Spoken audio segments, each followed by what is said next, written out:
నీతోనే జీవించెదను యేసయ్యా. ఆమేన్.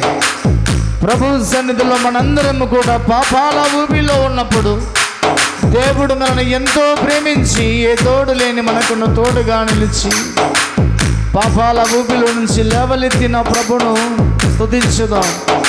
సదాకాలము ఆయనతో ఉండటానికి సిద్ధపడదాం.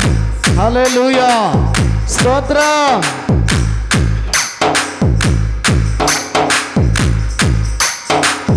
నీ వాత్సల్యతను నాపై చూపించి నీ సాక్షిగా నన్ను నిలిపావయ్యా. నీ వాత్సల్యతను నాపై చూపించి నీ సాక్షిగా నన్ను నిలిపావయ్యా. ఆశ్చర్య కార్యములు ఎన్నో చేసి నీ పాత్రగా నన్ను మలిచావయ్యా. అందరం కలిసి పడదాం. ఆశ్చర్య కార్యములు ఎన్నో చేసి ఈ పాత్రగా నన్ను మలిచావయ్యా. యేసయ్యా, యేసయ్యా, యేసయ్యా, యేసయ్యా. మళ్ళా పాడదాం. యేసయ్యా, యేసయ్యా, యేసయ్యా, యేసయ్యా.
మీరు బయలుపరచండి దేవా, నీకు వందనాలు అయా. అనేక దాసుల పక్షాన నా ప్రభు మీరు మాట్లాడండి నాయన.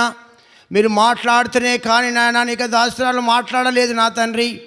అవునా ప్రభా, నా తండ్రి మీరు మాట్లాడి నా ప్రభా మాకందరికి నాయన చక్కటి వాక్యాన్ని మీరు దయచేయమని ప్రార్థిస్తూ ఉన్నాం దేవా, నీకు వందనాలు.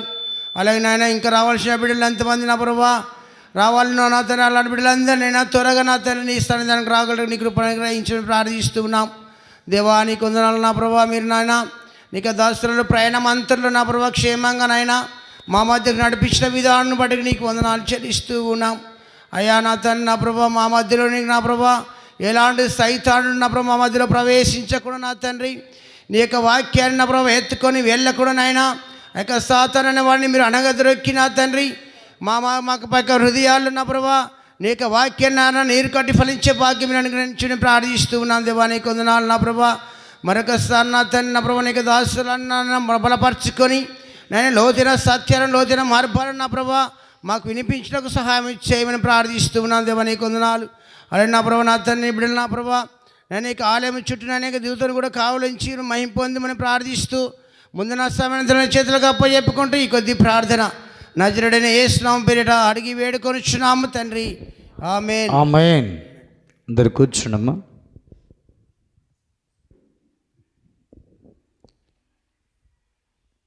ఈ సమయమున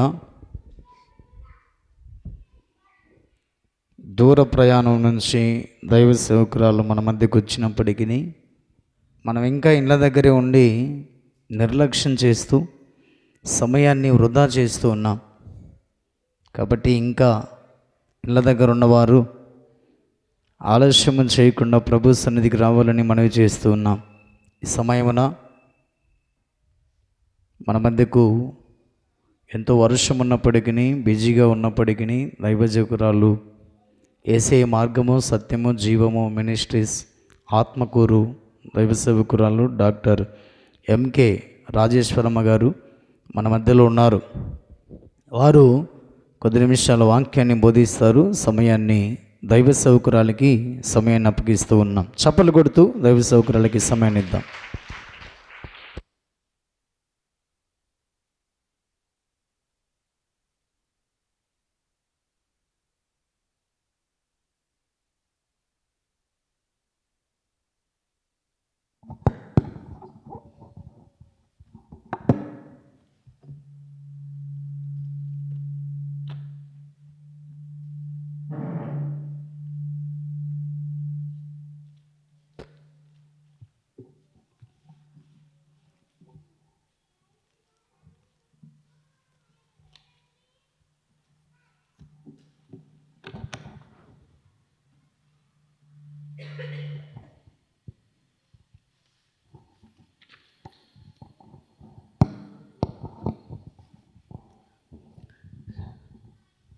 క్రీస్తునందు లద్దగిరి క్రైస్తవ సమాజ సంఘమా, పాస్టర్ గారు, కమిటీ వారు, మరి సభ్యులందరికీ కూడా ప్రభు అయిన యేసుక్రీస్తు నామమున మీకందరికీ కూడా శుభాభివందనాలు నేను తెలియచేస్తూ ఉన్నాను. ఈ సమయమున మరి కోతకాలపు పండుగ సందర్భములో దేవుని యొక్క వాక్యమును వినిపించమని మరి కోరి ఉన్నారు. ప్రియ దేవుని బిడ్లారా, దేవుని యొక్క వాక్యమును కొద్ది నిమిషములు నేను మీతో పంచుకుంటాను. బహుదూరము నుండి ఆత్మీయ ఆహారమును మోసుకొని వచ్చాం. ఇంకా ఈ యొక్క మైక్ సెట్ ద్వారా ఎంతమంది అయితే ఈ యొక్క మాటలు వింటూ ఉన్నారో ప్రియ దేవుని బిడ్లారా, మీరందరూ కూడా దేవుని యొక్క మందిరంలోనికి వచ్చి దాగియుండి దేవుని యొక్క వాక్యమును వినవలసిందిగా కోరుతూ ఉన్నాం. సంవత్సరాది మొదలుకొని సంవత్సరాంతము వరకు కూడా దేవుడు మనల్ని కాపాడుతూ ఉన్నాడు. మరి దేవునికి నీవు నేను ఏమి చెల్లించాలి? పరుగెత్తుకొని మందిరంలోనికి రావాలి. దేవునికి స్తోత్రం కలుగునుగాక. ప్రియ దేవుని బిడ్డలారా, మరి దేవుని యొక్క వాక్యమును చదువుకొని మరి వాక్యమును కొన్ని నిమిషములు మీ మధ్యలో నేను పంచుకుంటాను. దేవునికి స్తోత్రం.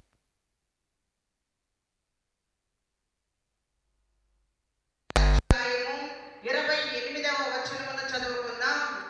ఆదికాండము మొదటి అధ్యాయము 20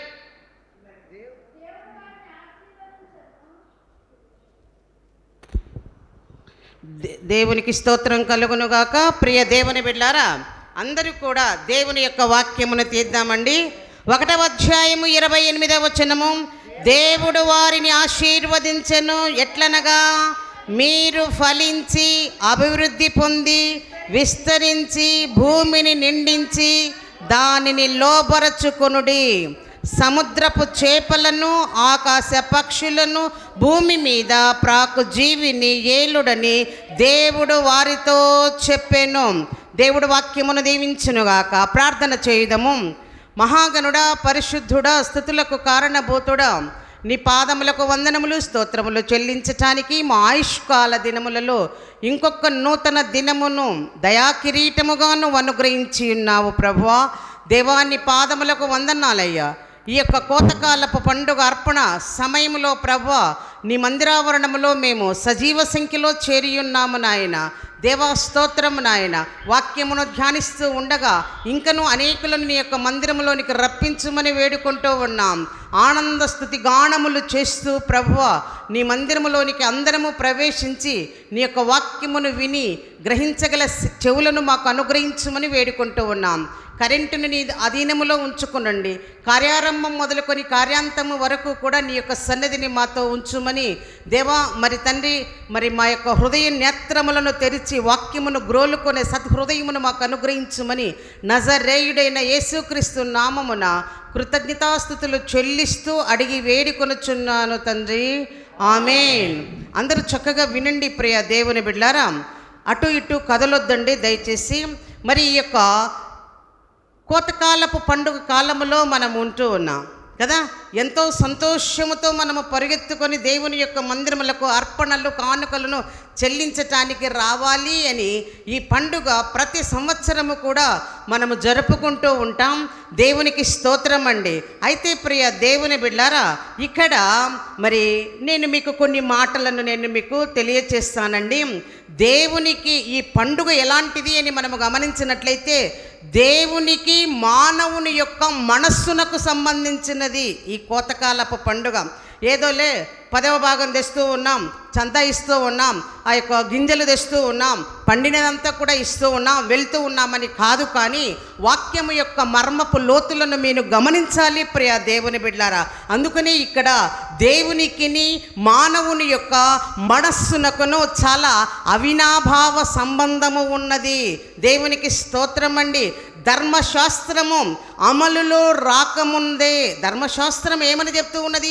10వ వంతును మీ యొక్క మందిరములోనికి తీసుకొని రండి అని సెలవు ఇయ్యక ముందే, ధర్మశాస్త్రమునకు ముందే, ధర్మశాస్త్రము లేనప్పుడే ఒక కుటుంబము దేవునికి అర్పణలను కానుకలను తీసుకొని వచ్చినట్లు మనము చూడగలము ప్రియ దేవుని బిడ్డలారా. ఇలాగున మనము దేవుని యొక్క అర్పణలు కానుకలు ఎలాగా ఉన్నాయో ఎవరో చెబితే మనము చందా తీసుకొని వచ్చి అలాగా వేయటము కాదు. కానీ అనగా కొన్ని విషయములు నేను మీతో పంచుకుంటాను. చాలా జాగ్రత్తగా వినండి ప్రియ దేవుని బిడ్డలారా. ఇక్కడ మనము గమనించినట్లయితే ఆది కాండము నేనే చదువుతాను, మీరు జాగ్రత్తగా వినండి చాలు ప్రియ దేవుని బిడ్డలారా. 4వ అధ్యాయములో 2వ వచనములో నుండి కూడా మనము గమనించినట్లయితే ఒక కుటుంబాన్ని అక్కడ చూస్తాం. అనగా ఆదిలోనే సృష్టిలోనే మొట్టమొదటి కుటుంబం అండి. అది ఆదామవ్వల కుటుంబముగా మనము గమనించగలము ప్రియ దేవుని బిడ్డలారా. వాళ్లకు కుమారులు పుట్టారు, కయీను హేబేలును మనము చూస్తూ ఉన్నాం. ప్రియ దేవుని బిడ్డ, ఇక్కడ ధర్మశాస్త్రము లేని కాలములోని ఆదామవ్వలకు జన్మించిన కయీను హేబేలులు దేవునికి ప్రథమ ఫలములను అర్పణగా తెచ్చారు, కానుకలుగా తెచ్చారు. ప్రియ దేవుని బిడ్డ, అది గమనిద్దామండి. మనము ఒక్కొక్క పాయింట్ దగ్గర మీరు చాలా క్షుణ్ణంగా గమనించండి ప్రియ దేవుని బిడ్డ. ఇక్కడ గొర్రెల కాపరి హేబేలేమో గొర్రెల కాపరిగా ఉంటూ ఉన్నాడు, కయీనేమో భూమిని సేద్యపరచుచున్నాడు అని లేఖనములు మనకు చెబుతూ ఉన్నాయండి. ఇక్కడ కొన్ని పదములు స్ట్రెస్ చేసి నేను మీకు చెబుతానండి. ఇక్కడ కొంతకాలమైన తర్వాత అంటూ ఉన్నాడు, తర్వాత కొంత అంటూ ఉన్నాడు, కొన్ని అంటూ ఉన్నాడు ప్రియ దేవుని బిడ్డలారా. ఇలాగున వాళ్ళు అర్పణలు తీసుకొని వచ్చినట్లు మనము చూస్తూ ఉన్నాం ప్రియ దేవుని బిడ్డలారా. ఇక్కడ హేబేలేమో గొర్రెల కాపరి, కయీనేమో భూమిని సేద్యపరచువాడిగా ఉంటూ ఉన్నాడు. దేవునికి స్తోత్రం. అయితే కొంతకాలమైన తర్వాత కొన్నిటిని అనగా గొర్రెలను, కొన్నిటిని, కొంత మరి అర్పణలను, భూమిలో పండించిన పంట భాగమును అని అర్థం. కొంతకాలము, కొన్ని, కొంత అనే పదాలను మనం ఇక్కడ చూస్తూ ఉన్నాం. దశమ భాగము అని ఇక్కడ చెప్పలేదండి, 10వ భాగము అని మాత్రం ఇక్కడ వాడబడలేదు. దేవునికి స్తోత్రం. ప్రియ దేవుని బిడ్డ, ఇక్కడ గమనించినట్లయితే మొదట హేబేలును చూచాడు. వాక్యమే చెబుతూ ఉన్నదండి, హేబేలును అని రాయబడి ఉన్నది. చూడండి వాక్యములో ప్రియ దేవుని బిడ్డారా, 4వ అధ్యాయము 2వ వచనం చివరి భాగములో కయీను భూమిని సేద్యపరచువాడు. 5వ వచనమును చూద్దామండి. హేబేలును, యెహోవా హేబేలును అతని అర్పణను లక్ష్య పెట్టెను. పదం గమనించండి ప్రియ దేవుని బిడ్డారా, ఒకే అక్షరమే అక్కడ. కయీనును హేబేలును దేవుడు చూచాడు. ముందుగానే ఆయన ఎంత తెస్తున్నాడో అర్పణలు, కానుకలను చూడలేదండి ప్రియ దేవుని బిడ్డారా. అందుకని ఇక్కడ దేవునికి మానవుని యొక్క మనస్సుకును అవినాభావ సంబంధమును కలుగ చేసేదే ఈ యొక్క కోతకాలపు పండుగ. ముందుగా అర్పణలు తెస్తూ ఉండగానే, తొలిచూలు అర్పణలు, ప్రథమ ఫల అర్పణలు తెస్తూ ఉండగానే ముందుగా దేవుడు ఆయన చేతిలో ఉండే అర్పణలు చూడలేదు, హేబేలును చూచాడు. దేన్ని చూశాడమ్మా? హేబేలును చూచాడు. తర్వాతనే అర్పణలు చూచాడు. తర్వాత కయీనును చూచాడు. తర్వాతనే అర్పణలు చూశాడు. అనగా ఏంటి ఇక్కడ? మానవుని యొక్క మనస్సును ముందు చూశాడు దేవుడు.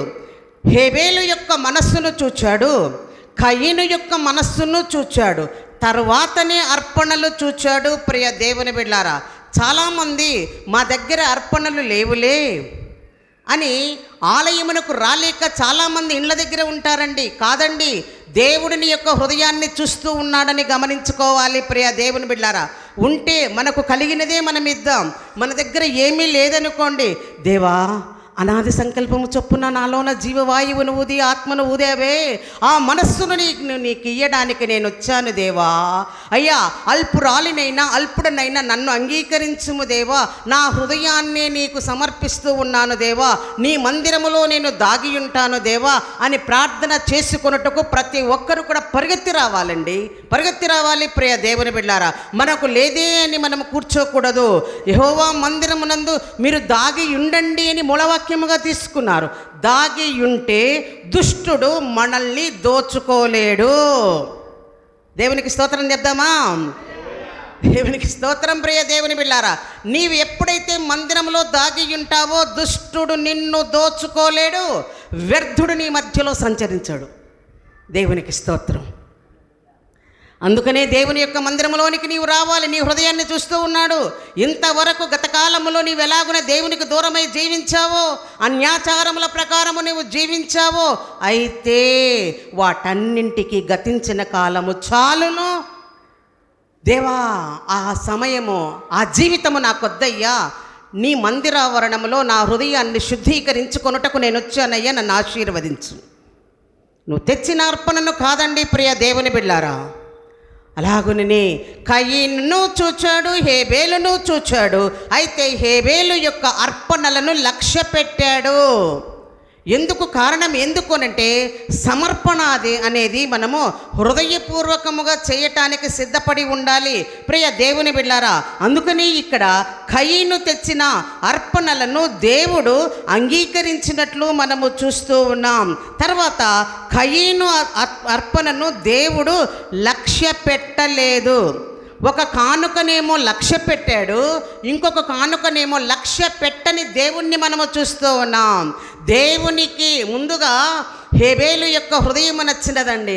తర్వాత ఆయనకు మరి దేవుడు ఏవైతే ఇచ్చాడో వాటన్నింటినీ కూడా తీసుకొని వచ్చినట్లు, కానుకలను చెల్లించినట్లు మనం చూస్తూ ఉన్నాం. అందుకని ప్రియ దేవుని బిడ్డారా, ధర్మశాస్త్రము లేని కాలములోనే 10వ వంతును 10వ భాగమును కొన్ని తెచ్చి ఇచ్చిన ఆ యొక్క అన్నదమ్ములను చూస్తూ ఉన్నాం. దేవునికి స్తోత్రం కలుగునుగాక. ప్రియ దేవుని బిడ్డారా, ఇక్కడ మనము గమనించినట్లయితే దేవుడు ఈ కొంతకాలములో నీకు కలిగినది, నాకు కలిగినది, ఈ సంవత్సర కాలములో దేవుని యొక్క సన్నిధిలో నీ మనస్సు ఎంతగా అంటి పెట్టుకొని ఉన్నదో, ఎంతకాలము దేవుని యొక్క సన్నిధానంలో నీవు చేరావో దానిని చూస్తూ ఉన్నాడు. దేవునికి స్తోత్రం కలుగునుగాక. ప్రియ దేవుని బిడ్డారా, ఇక్కడ మనము గమనించినట్లయితే పంటను సేద్యం చేసేవాడు తెచ్చాడు, మరి గొర్రెలను కాచేవాడు కూడా తీసుకొని వచ్చాడు. అయితే ప్రియ దేవుని బిడ్డారా, ప్రథమ చూలు తెచ్చిన హేబేలు యొక్క అర్పణలను లక్ష్య పెట్టాడు. కయీను మనము ఆ యొక్క అర్పణలను దేవుడు లక్ష్య పెట్టినట్లు మనం చూస్తూ ఉన్నాం. అయితే ప్రియ దేవుని బిడ్డారా, ఈ సమయమున నీవు సంపాదించినది చూస్తూ ఉన్నాడు దేవుడు. నీ ఆత్మీయ జీవితంలో నీవు ఎక్కడ దాగి ఉన్నావో, ఆత్మీయ జీవితంలో ఎంత ఎదిగి ఉన్నావో చూస్తూ ఉన్నాడండి ప్రియ దేవుని బిడ్డారా. అయితే దేవుడు లక్ష్య పెట్టిన గుంపులో ఉన్నావా, లేదా దేవుడు లక్ష్య పెట్టని గుంపులో నీవు ఉన్నావా? 2 గుంపుల వారు ఉన్నారండి ఇక్కడ. మరి ఏ గుంపులో నీవు ఉన్నావు, ఎలాంటి రీతిగా నీవు వచ్చావో ప్రియ దేవుని బిడ్డారా, దేవుని యొక్క సన్నిధానంలో మనము దేవునికి అర్పణగా తీసుకొని రావాలి. అందుకనే పరిగెత్తుకొని దేవుని యొక్క మొదటిగా నీవు మందిరానికి పరిగెత్తుకొని రావాలి. ఉన్నావా?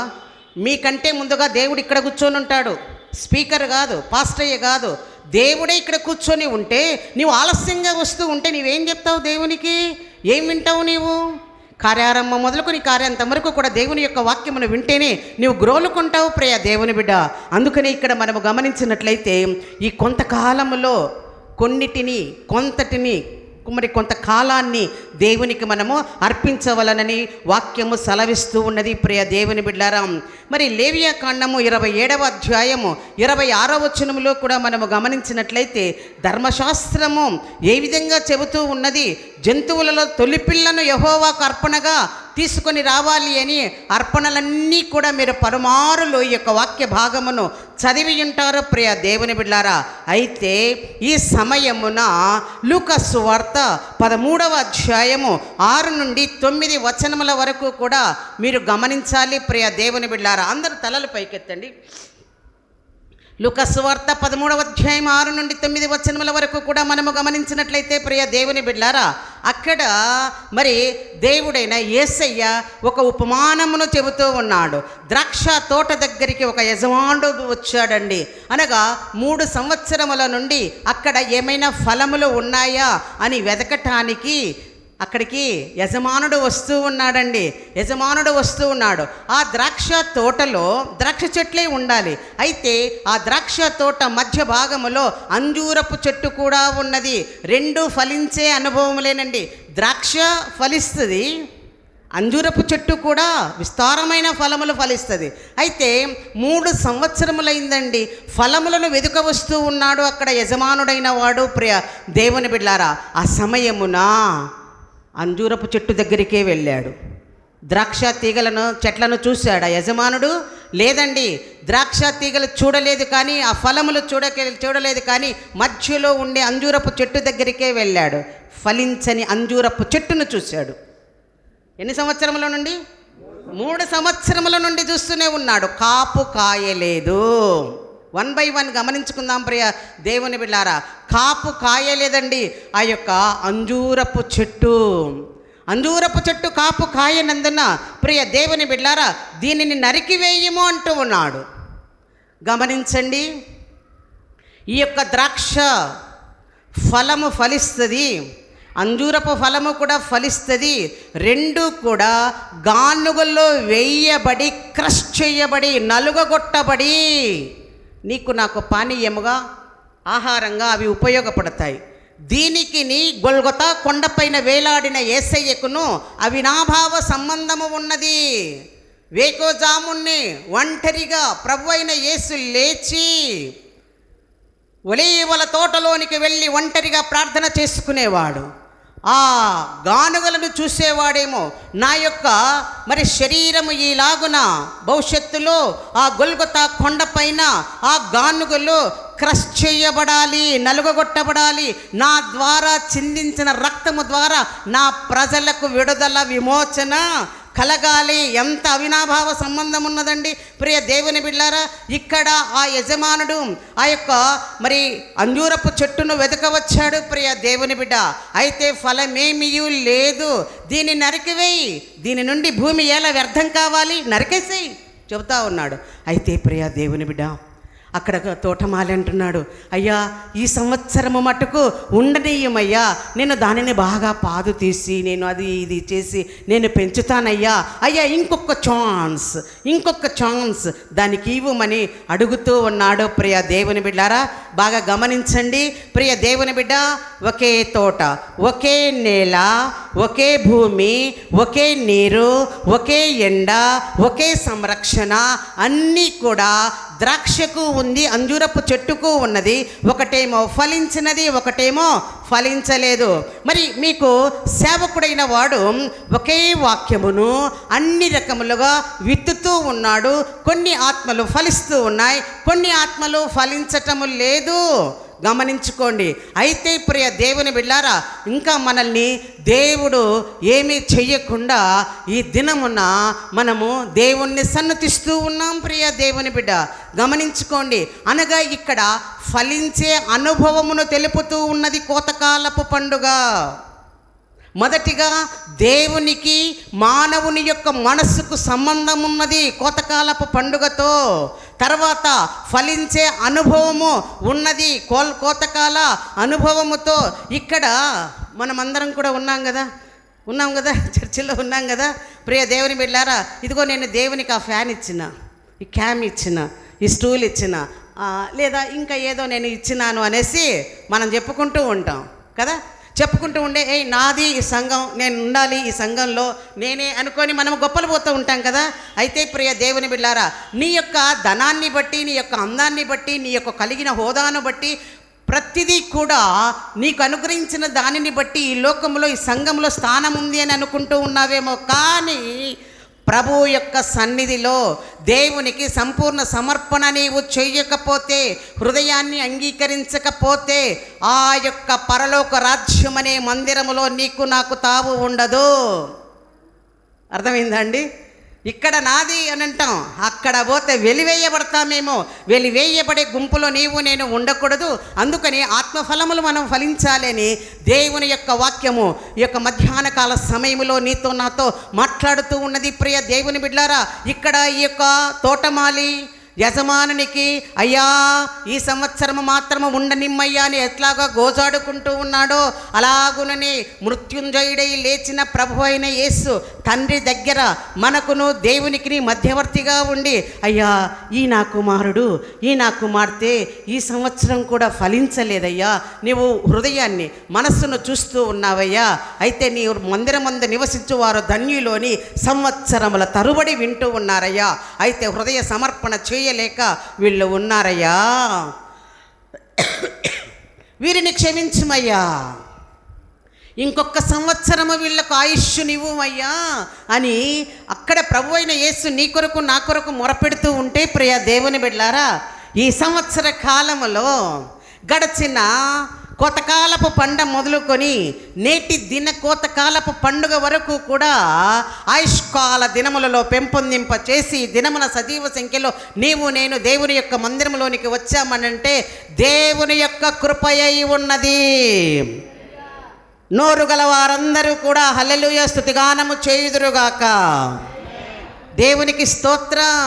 మన గొప్పతనం కాదండి ఇది ప్రియ దేవుని బిడ్డలారా. అలాగునా అనగా దేవుని యొక్క రాకడతో ఈ కోత పండుగకు మరి సంబంధము ఉన్నది. అంజూరపు చెట్టు వలె ఉన్నావా, ద్రాక్ష చెట్టు వలె ఉన్నావా? గమనించుకుందాం ప్రియ దేవుని బిడ్డలారా.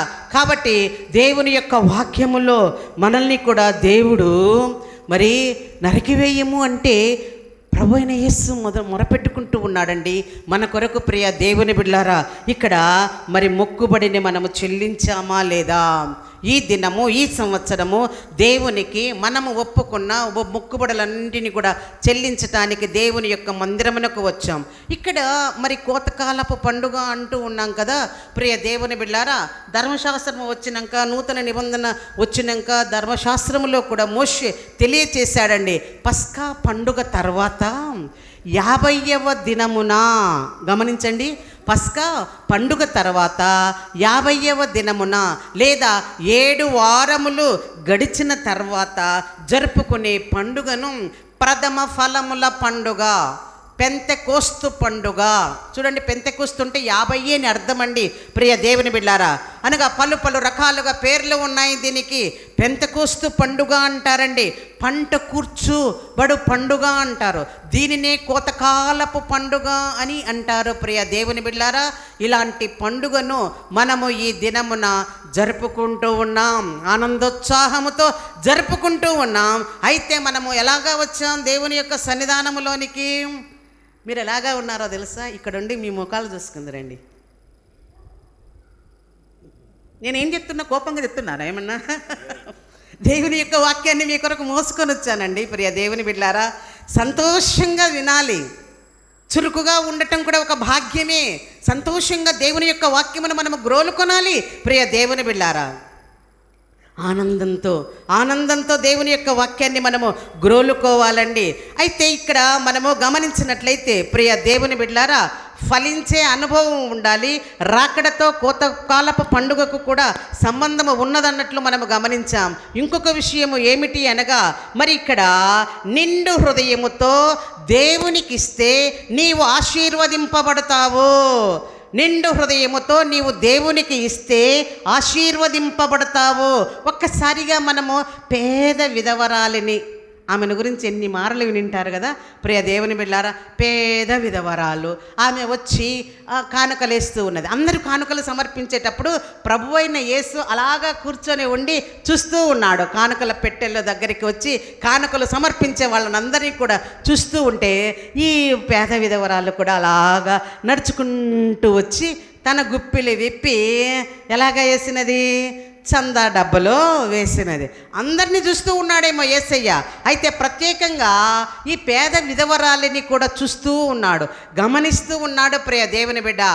ఇదిగో ఆమె నిండు మనస్సుతోటి, నిండు హృదయంతో తనకు కలిగినదంతదు కూడా వేసినది. ఎందుకు? ఆమె 10 రూపాయలు ఉన్నదండి ఆమె దగ్గర. 10 రూపాయలు తెచ్చి 10 రూపాయలు వేసి ఉంటుందంట. కలిగినదంతా అంటే అదే అర్థం. ఏంటి? ఇది నేను ఆ ప్రభువుకు అర్పించినా కూడా దేవుడు నన్ను చూసుకుంటాడు. నేను ఇంకా ఎంతకాలం జీవిస్తానో కదా, దేవుడు నన్ను చూసుకుంటాడు. నా బాధ్యత అంతా కూడా దేవుడు మరి తీరుస్తాడు, ఆయన చేతులలో నేను ఉంటాను అనేసి ఆమెకు కలిగినదంతా కూడా ఏం చేసినదండి? మందిరానికి తెచ్చి సమర్పించినది. నిండు మనస్సుతో సమర్పించినది ప్రియ దేవుని బిడ్డారా. ప్రతి మాట కూడా మీరు గుర్తుపెట్టుకోండి. నిండు మనస్సుతో, నిండు హృదయంతో దేవుణ్ణి మనం ఆరాధించటానికి రావాలి. అటువంటి కానుకను దేవుడు లేఖనములలో ఆశీర్వదించినట్లు మనం చూస్తూ ఉన్నాం ప్రియ దేవుని బిడ్డారా. ప్రభువు నుండి ప్రశంసలు అందుకొన్నది. జీవ గ్రంథములో ఆమె పేరైతే లేదు, కానీ పేద విధవరాలు అని రాయబడినట్లు మనం చూస్తూ ఉన్నాం. నీవెంత ఇచ్చావా? ఎన్ని వేలు ఇచ్చావా? ఏమిచ్చావా అని ఇక్కడ ఈ యొక్క చర్చిలో ఉండే బుక్కులో నీ పేర్లు నా పేర్లు రాయబడతాయి. పరిశుద్ధ బైబిల్ గ్రంథంలోనైతే రాయబడవు. అయితే ప్రియ దేవుని బిడ్డారా, మన పేరులు జీవ గ్రంథమందు లిఖించబడతాయి. అక్కడ లిఖించబడాలండి, చాలు. ఎవరు మనల్ని మెచ్చుకున్నా కూడా పర్వాలేదు, కానీ డోంట్ కేర్. అయితే దేవా, జీవ గ్రంథములో నా పేరుండాలయ్యా. ఈ పేద విధవరాలు ఎలాగైతే నిండు సమర్పణతో తెచ్చి ఉన్నదో, ఈ సమయమున నేను కూడా అదే వేస్తూ ఉన్నానయ్యా. అయ్యా, నన్ను దీవించుమయ్యా. నీ పరలోక రాజ్యములో నాకు స్థానమియ్యి. నీ మందిరంలోనికి నేను ఇప్పుడు వచ్చిన పరలోక పట్టణములో, నూతన యెరూషలేము ఆ పట్టణములో, ఆ స్థలము నీ భోజనపు బల్ల ఎదుట నీవు నాకు స్థలం అనుగ్రహించయ్యా, చాలయ్యా అని మనము దేవుణ్ణి వేడుకోవాలి ప్రియ దేవుని బిడ్డారా. ఇంకొక నేను విషయం చూపిస్తానండి. యెహోషువ గ్రంథంలో ప్రియ దేవుని బిడ్డారా, యెహోషువ గ్రంథము 14వ అధ్యాయము 13వ వచనములో మనము గమనించినట్లయితే అక్కడ యెహోవాకు మరి నిండు హృదయముతో అనుసరించువాడు గనుక యెహోవా అతనిని దీవించి హెబ్రోనును స్వాస్థ్యముగా ఇచ్చాడు. తలల పైకెత్తండి. యెహోవా అత్తడు అంటూ ఉన్నాడు. యెహోవా దేవుణ్ణి చూస్తూ ఉన్నాం. అతడు అనగా ఇక్కడ కాలేబు అండి. ప్రియ దేవుని బిడ్డారా, అక్కడ కాలేబును దేవుడు దీవించాడు. ఎందుకో తెలుసా? నిండు హృదయముతో అనుసరించువాడు గనుక యెహోవా అతనిని దీవించి కనానులో ప్రవేశించిన తర్వాత హెబ్రోనులో స్వాస్థ్యమును భాగమును పంచిపెట్టాడంట. దేవునికి స్తోత్రం. ప్రియ దేవుని బిడ్డారా, అనగా లక్షల కొలది మంది ఐగుప్తు దేశములో కనాను దేశానికి ప్రయాణమైతే, ప్రియ దేవుని బిడ్డారా, అక్కడికి చేరినది ఎవరు? ఇద్దరు. ఎవరు వాళ్ళు? Very good. యెహోషువ, కాలేబు ఇద్దరే ఏమైపోయినారు? లక్షల మంది ఏమైపోయినారు? సనుగుకొన్నారు, గొనుగుకొన్నారు, అరణ్యములో రాలిపోయారు వ్యభిచారము చేసి. అయితే దేవుని యొక్క చిత్తానుసారముగా నిండు మనస్సుతో ఆరాధించిన ఈ యొక్క కాలేబు, ప్రియ దేవుని బిడ్డారా, కనానులో చేరాడు. అక్కడ దేవుని ద్వారా దీవెన పొందాడు, స్వాస్థ్యమును పొందాడు. ఎందుకు? నిండు మనస్సుతో యెహోవాను ఆరాధించినందుకు, సేవించినందుకు. ప్రియ దేవుని బిడ్డారా, అందుకని అంటూ ఉన్నాడు, సాక్ష్యం ఇస్తూ ఉన్నాడు కదా, ఆ వచనములలో సాక్ష్యం ఇస్తూ ఉన్నాడు కదా, ఇదిగో పారాను అరణ్యములో నుండి పంపబడిన నాడు నా వయస్సు 40 సంవత్సరములు, ఇప్పుడు కనానుకు చేరినప్పుడు నా వయస్సు 85 సంవత్సరములు. అప్పుడు ఎంత సత్వ, ఎంత బలము కలిగి ఉన్నానో, ఇప్పుడును అదే బలము, అదే సత్వ నేను కలిగి ఉన్నాను. దేవునికి స్తోత్రం అండి. ఎందుకండి? దేవుని ద్వారా ఆశీర్వదింపబడ్డాడు. ఎందుకండి? దేవునికి నిండు హృదయాన్ని సమర్పించాడు. అందుకని కొంతకాలపు పండుగలో దేవునికి మానవుని యొక్క మనస్సుకు అవినాభావ సంబంధము ఉన్నది. ఆశీర్వాదములు పొందుకుంటాం. ప్రియ దేవుని బిడ్డారా, అయితే ఈ సమయమున నీవు నేను ఎలాగున ఉన్నామో గమనించుకుందామండి. ఆ 12 మందిలో 10 మంది కనానుకు వెళ్ళలేకపోయారు. దేవుడు వాళ్ళను సంహరించేశాడు. రాలిపోయారు అరణ్యములో. ఈ కోత పండుగ నాడు చేరియున్న నీవు నేను కనాను దేశము నూతన యెరూషలేము చేరేంత వరకు కూడా దేవుని యొక్క సన్నిధిలో నిందరహితులుగా నిండు హృదయమును దేవునికి సమర్పిస్తూ నిలవబడిపోవాలి. ఉందామా? మరి చేతులెత్తి దేవునికి స్తోత్రం చెప్దామా? ప్రియ దేవుని బిడ్డారా, హల్లెలూయా. ఎంతటి భాగ్యమును నీకు నాకు అనుగ్రహించాలని దేవుడు చూస్తూ ఉన్నాడండి. ఆ సత్వమును కలిగి ఉండాలి. ఎవరైనా రండమ్మా మందిరంలోనికి రండి అని అంటే కొంచెం పానం బాగలేదు కానీ మళ్ళీ వస్తలే. వాక్యము వినబడే చోటికి నువ్వు పరిగెత్తాలి. పరిగెత్తుతూ ఉన్నావా? మీలో నుంచి నాకు జవాబు రాలేదు. పరిగెత్తుతూ ఉన్నారా? ఈసారి లేటుగా రావద్దండి. ఎవరు కూర్చొని ఉంటారు ఇక్కడ? దేవుడు కూర్చొని ఉంటాడు, మానవులు కాదండి. దేవునికి మనం లెక్క అప్పచెప్పుకోవాలి. ఆ సత్వ బలము కలిగి ఉండి మంచానికి అతుక్కొని ఉన్నావంటే సాతాను నిన్ను మొత్తుతుంది. దేవుని మందిరంలో నువ్వు దాగి ఉన్నామంటే సాతాను నీ యొక్క శరీరమును ఆరోగ్యమును దోచుకునలేడు. రా బయటికి. నేను మీ ఎదురుగున్నాను కదా, దాదాపు ఒక 12వ తారీఖు నుంచి ఫుల్ జ్వరం. సారు వాళ్ళు అడిగినప్పుడు కూడా నేను ఫుల్ ఫీవర్తో ఉన్నానండి. అయితే దేవుని యొక్క వాక్యాన్ని నేను ప్రకటించాలి. దేవుని యొక్క వాక్యమును ప్రకటించకపోతే నాకు శ్రమ అని అపోస్తలుడైన పౌలు అంటూ ఉన్నాడండి. ఈ క్షణమున నేను వచ్చి మీతోటి ఇలాగా ముఖము చిన్నబుచ్చుకొని అమ్మో చేసి నమ్మండమ్మా 10వ వంతు తీసుకొని ఇంకా చాలులే మేడం మేము పోతాం కానీ అంటారా లేదా? సత్తువును అనుగ్రహించేవాడు ఎవరండి? అందరు చెప్పాలి, యేసయ్యనే. ఆ సాతాను పారిపోవాలి మీ దగ్గరలో నుండి.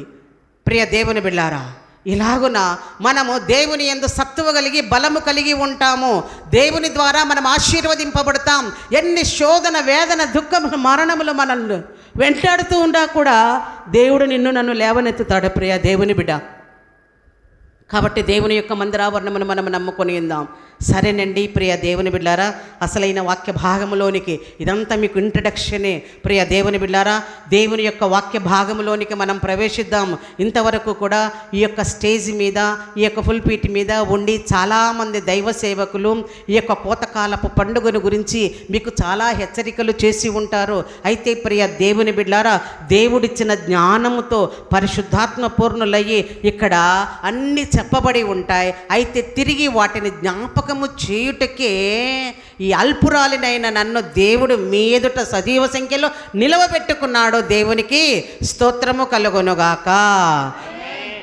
ప్రియ దేవుని బిడ్డారా, ఒకానొక సమయమున మత్తయి సువార్త 22వ అధ్యాయము 17 నుండి 22 వచనముల వరకు కూడా మనము గమనించినట్లయితే అక్కడ ఆ పరిసయ్యులు వాళ్ళందరూ కూడా ప్రభు అయిన యేసు దగ్గరికి యేసును శోధించవలనని ప్రియ దేవుని బిడ్డారా మరి యేసు ప్రభు దగ్గరికి వెళ్ళి కైసరుకు మేము పన్ను ఇవ్వాలనా చెల్లించాలనా అని సందేహపూర్వకంగా ప్రభువును శోధించటానికి కొందరు వ్యక్తులను పంపించారండి ప్రియ దేవుని బిడ్డారా. అయితే ఇక్కడ మరి ప్రభు అయిన యేసు వాళ్ళ యొక్క హృదయాలను పరిశోధించినాడు.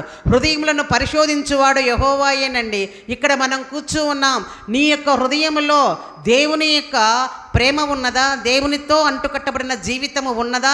లేదా పగ, కక్ష, ద్వేషము, శరీర కార్యాలతో ఉన్నదా అని దేవుడు ఆంతరంగిక పరిశీలకుడైన యెహోవా దేవుడు నిన్ను నన్ను చూస్తూ ఉన్నాడు ప్రియ దేవుని బిడ్డ. అయితే ఇక్కడ కూడా వాళ్ళ యొక్క హృదయాలను గుర్తెరిగి ప్రియ దేవుని బిడ్డ వాళ్ళ యొక్క అనగా నన్ను శోధించటానికి వాళ్ళు వచ్చారు అనేసి అక్కడ ప్రభు అయిన యేసు తెలుసుకొని ప్రియ దేవుని బిడ్డారా, అయితే సరేలే అని మీరు ఒక రూకను తీసుకొని రండి. ఆ రూకను తెచ్చినప్పుడు బిల్లర్ నాణ్యం అంటాం కదా ప్రియ దేవుని బిడ్డారా, ఆ నాణ్యము తీసుకొని వచ్చినప్పుడు వాళ్ళనే ప్రశ్నిస్తూ ఉన్నాడు ప్రభు అయిన యేసు. ఇదిగో ఈ యొక్క పై రాత పై రూపము ఎవరివి? నాకు చెప్పండి. నాకు కాదు, ప్రభు అయిన యేసు అడుగుతున్నాడు. అయితే వాళ్ళు శోధించడానికి వచ్చిన వాళ్ళు ఏం చెప్పారండి?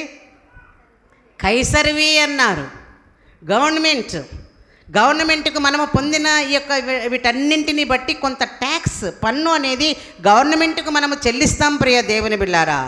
అయితే ప్రశ్నిస్తూ ఉన్నాడు ఇక్కడ ప్రభు అయిన యేసు, రూకపై రాత పై రూపము ఎవరివి అని అంటే వాళ్ళు నిజమే చెప్పినారు, కైసరివి అన్నారు. అయితే కైసరునకు చెల్లించండి, దేవునివి దేవునికి చెల్లించాలి ప్రియ దేవుని బిడ్డ. ఈ సమయమున నీవు నేను ఎలాగో వచ్చామోనండి, కైసరివి పన్నులు కడతా ఉన్నాం మనం. ఇంటి పన్ను అంట, చేని పన్నులు అన్నీ కట్టుకుంటా ఉన్నాం కదా, అవి గవర్నమెంట్కి చెల్లించాల్సిందే.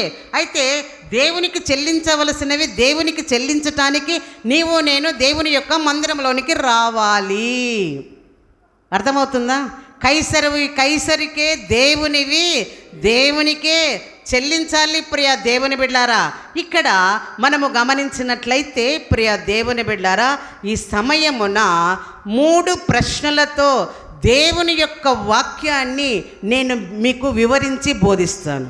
ఎన్ని ప్రశ్నలండి? 3 ప్రశ్నలతో నేను దేవుని యొక్క వాక్యాన్ని వివరిస్తాను ప్రియ దేవుని బిడ్డలారా. మొదటిగా ఏంటంటే దేవునికి ఏమి చెల్లించాలి? పరిశుద్ధ బైబిల్ గ్రంథములో దేవునికి ఏమి చెల్లించాలి? రెండవదిగా ఆ యొక్క అర్పణలు కానుకలు ఎలా చెల్లించాలి?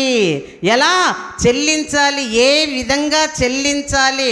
మొదటిగా దేవునికి అర్పణలు మరి ఎలాగా ఏమి చెల్లించాలి? రెండవదిగా దేవునికి ఏ విధంగా చెల్లించాలి? మూడవదిగా ఏ విధంగా అర్పణలు చెల్లించకూడదు? ఎన్ని ప్రశ్నలు అండి? మీరందరూ చెప్పాలి.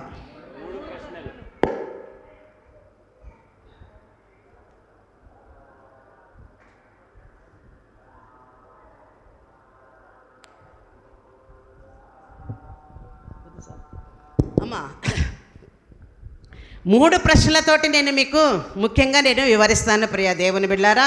1, దేవునికి ఏమి చెల్లించాలి? కానుకలను ఏ విధంగా చెల్లించాలి?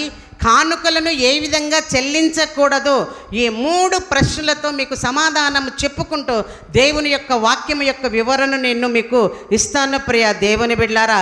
ఇక్కడ మీరు ఒక విషయము గమనించాలి. ఈ అర్పణలు అనేవి 2 విధాలుగా ఉంటాయి. ఎన్ని విధాలుగా ఉంటాయమ్మా?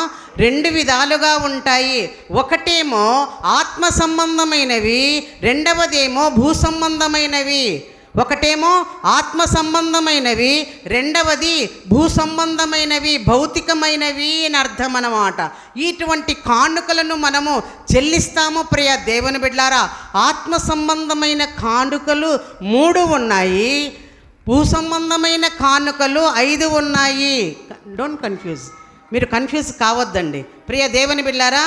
ఆత్మ సంబంధమైన కానుకలు 3 ఉన్నాయి, భూ సంబంధమైనటివి 5 ఉన్నాయి. అర్థమవుతున్నాయా? కానుకలను మనము 2 విధాలుగా చెల్లించుతాము. ఒకటి ఆత్మ సంబంధమైనవి, రెండవది భూ సంబంధమైనవి. ఆత్మ సంబంధమైన కానుకలు 3, భూ సంబంధమైన కానుకలను 5 మనము చూస్తాం ప్రియ దేవుని బిడ్డలారా. ఈ ఆత్మ సంబంధమైన కానుకలలో మనము గమనించినట్లయితే ప్రియ దేవుని బిడ్డలారా, ఆ 3 ఏంటివి అనగా, ఒకటి హృదయార్పణ, నీ హృదయాన్ని అర్పించాలి. రెండవది దేహార్పణ, నీ శరీరమును దేవునికి అర్పించాలి. మూడవది స్తుతియాగార్పణ. ఎన్ని విధాలండి? మీరు అలర్ట్గా వినాలి. ఒకటి గమనించండి, హృదయార్పణ. రెండవది దేహార్పణ. దేహం అంటే ఏంటి? శరీరము. దేహార్పణ. మూడవది స్తుతియాగార్పణ. ఇవి ఆత్మ సంబంధమైన కానుకలు, ఆత్మ సంబంధమైన అర్పణలు, దేవునికి మనము చెల్లించవలసినవి ప్రియ దేవుని బిడ్డలారా. ఇక్కడ హృదయార్పణ మనస్సు. అందుకనే కోతకాలపు పండుగకు మన మనస్సుకు దేవునికి అవినాభావ సంబంధము ఉన్నది ప్రియ దేవుని బిడ్డలారా. అందుకనే మన యొక్క హృదయాన్ని దేవునికి సమర్పించాలి. చూద్దామండి ఎలాగునో ప్రియ దేవుని బిడ్డలారా. సామెతల గ్రంథము 23వ అధ్యాయము 26వ వచనములో గమనిద్దామండి. సామెతల గ్రంథము 23వ అధ్యాయం 26వ వచనములో, నా కుమారుడా నీ హృదయమును నాకెమ్ము, నా మార్గములు నీ కన్నులకు ఇంపుగా నుండనిమ్ము. తలల పైకి ఎత్తండి, వాక్యంలోనికి వెళ్దాం ప్రియ దేవుని వెళ్ళారా. అందుకని మీరు రెఫరెన్స్లు తీసేలోనే కొంచెం టైం తీసుకుంటుంది. వడిగా తీస్తున్నారు, దేవునికి స్తోత్రం. అయితే ప్రియ దేవుని బిడ్డారా, ఇక్కడ నా కుమారుడా, కుమారుడు అంటే మగాళ్ళకేలే జెంట్స్కేలే కాదండి. కుమారుడు కుమారుడు ఎత్తబడేటప్పుడు వధువు అని అంటాం, వరుడు అన్నాడు. వరుడు వస్తాడు, వధువు అంటే మనం అందరం కూడా కుమారుడు కుమార్తె. ప్రియ దేవుని బిడ్డారా, నా కుమారుడా ఏమడుగుతున్నాడు?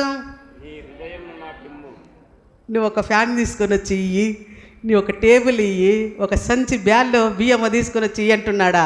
ఏమడుగుతూ ఉన్నాడండి? అనాది సంకల్పము చొప్పున ఈ యొక్క మనవుని చేసిన తర్వాత మంటితో ఆ హృదయంలో దేవుని యొక్క జీవాత్మను ఊదాడే, ఆ హృదయాన్ని అడుగుతా ఉన్నాడు. పాప పంకిలమైపోయినది ప్రియ దేవుని బిళ్ళారా. అందుకని ఇక్కడ ఏమంటూ ఉన్నాడు? నా కుమారుడా నీ హృదయమును నాకిమ్ము, నా మార్గములు నీ కన్నులకు ఇంపుగా నుండనిమ్ము. నా ఉపదేశములు, నా కట్టడలు, నా యొక్క మరి ఇవన్నీ కూడా ఆజ్ఞలన్నీ కూడా నీ హృదయములో ఉండని. హృదయం మీద పలక మీద రాసుకో, వాటిని కంఠభూషణముగా ధరించుకొని దేవుని యొక్క చిత్తానుసారముగా నీవు జీవించాలి. అవన్నీ కూడా నీ కన్నులకు ఇంపుగా ఉండాలి అని ఎవరు అడుగుతూ ఉన్నారు? దేవుడు అడుగుతున్నాడు. ఇంకొకరు కూడా అడుగుతూ ఉన్నారు. ఎవరు వాళ్ళు? గట్టి చెప్పాలి, ఇదేమో మూసుకుంటారు. దేవుడు దేవుడు అనేది అంటున్నారు. మంచిదే. ఇంకొకరు ఎవరు అడుగుతారు? అపవాది సాతాను కూడా నీ హృదయాన్ని నాకు ఇయ్యని అంటాడు. దేవుడు కూడా నీ హృదయాన్ని నాకు ఇయ్యని అంటాడు. ప్రియ దేవుని బిళ్ళారా, అయితే నీవు నీ యొక్క హృదయాన్ని ఎవరికి ఇస్తూ ఉన్నావు? ఎవరికి ఇవ్వాలని ఈ యొక్క కోతపాల పండుగలో నీవు నిశ్చయించుకున్నావు. ఒక డెసిషన్, ఒక నిర్ణయము నీవు తీసుకోవాలి ప్రియ దేవుని బిడ్డ. ఇక్కడ మనము గమనించినట్లయితే ఒకవేళ నీ యొక్క హృదయాన్ని సాతానుకు ఇచ్చినట్లయితే మోసపోతావు. జాగ్రత్త. అవునా? మోసపోతావు ప్రియ దేవుని బిడ్డారా. నీ హృదయాన్ని ఎవరికి చెల్లించాలండి? దేవునికి చెల్లించాలి అని మీరు కోరుకోవాలి ప్రియ దేవుని బిడ్డలారా. అలాగా లేనట్లయితే దేవుని ద్వారా మనము దీవెనలను పొందలేము. నా కుమారుడా, నా కుమార్తె, నీ హృదయం నాకు ఇయ్యి. ఇంతకాలము కూడా బయట ఉన్నంతసేపు ఎవరికిచ్చావో నీ యొక్క హృదయాన్ని? ప్రియ దేవుని బిడ్డలారా, ఏంటి మనలోన విగ్రహారాధన ఉన్నదా లేదా? నేను రాళ్లకు మొక్కనండి, పండుగలు చెయ్యనండి, చెట్లకు మొక్కనండి అంటూ ఉన్నాం. నీవు ఎవరినైతే ఎక్కువగా ప్రేమిస్తావో అదే నీ విగ్రహం. అర్థమవుతుందా? అంటే మనం విగ్రహారాధకులమా కాదా? సాతానుకు సమయం ఇస్తూ ఉన్నామా లేదా గమనించుకుందామని. అయితే ప్రేమించకూడదా అంటే దేవుని కంటే అధికంగా ఎవరిని ప్రేమించకూడదు అని అర్థం. మోసగిస్తారు ఎప్పటికైనా, అవునా? ఇప్పుడు ఇక్కడ ఒక 100 మంది ఉంటారా? ఉన్నారా లేదా అండి? నేనేమంటానంటే 300 మంది ఇక్కడ ఉన్నారు అని అంటాను. ఏమబ్బా మేడంకి ఏమన్నా సైట్ ఎక్కువ ఉందా? ఇక్కడ 100 మంది అయితే 300 మంది అంటారు అనుకుంటారా లేదా అండి? చెప్పండి. అనుకుంటారు కదా. ఎట్లాగా అనంటే ప్రియ దేవుని బిడ్డలారా, నీ కుడి ప్రక్కన దేవదూత ఉన్నదండి, నీ ఎడమ ప్రక్కన సాతాను ఉన్నది, మధ్యలో ఎవరున్నారు? ఓయమ్మో, నీవు ఉన్నావు. అర్థమవుతుందా?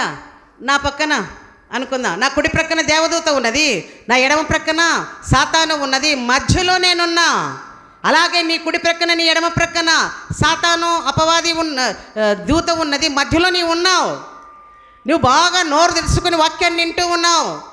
అబ్బా, వాక్యాన్ని గ్రోలుకుంటూ ఉన్నా. ఈ దినమున నేను మారిపోవాలని హృదయంలో రక్షణ కార్యము జరుగుతూ ఉండగా దేవదూత ఒకవైపున సంతోషిస్తుంది. అబ్బా, దేవునికి పట్టుబడింది ఈ యొక్క ఆత్మ, ఇంకా దేవుని దగ్గరికి నేను ఆనవాళ్ళుగా తీసుకుపోతాను అని దేవదూత సంతోషిస్తుంటుంది. ఇంకొక వైపున ఎవరున్నారు? సాతాను ఉన్నది. ఓ అబ్బో, చూసినాములే, చర్చిలో ఉన్నంతసేపు నోరు తెరిచి వాక్యం వింటావు, చర్చి బయటకు వచ్చినాక నీవు నా వాడవే, నువ్వు నా దానవే అని ఒకవైపున సాతాను సక్కలు కొట్టుకుంటుంటుంది, అవునా? అందుకనే ఒకవేళ నీ హృదయాన్ని సాతానుకి ఇస్తే నువ్వు మోసపోతావు.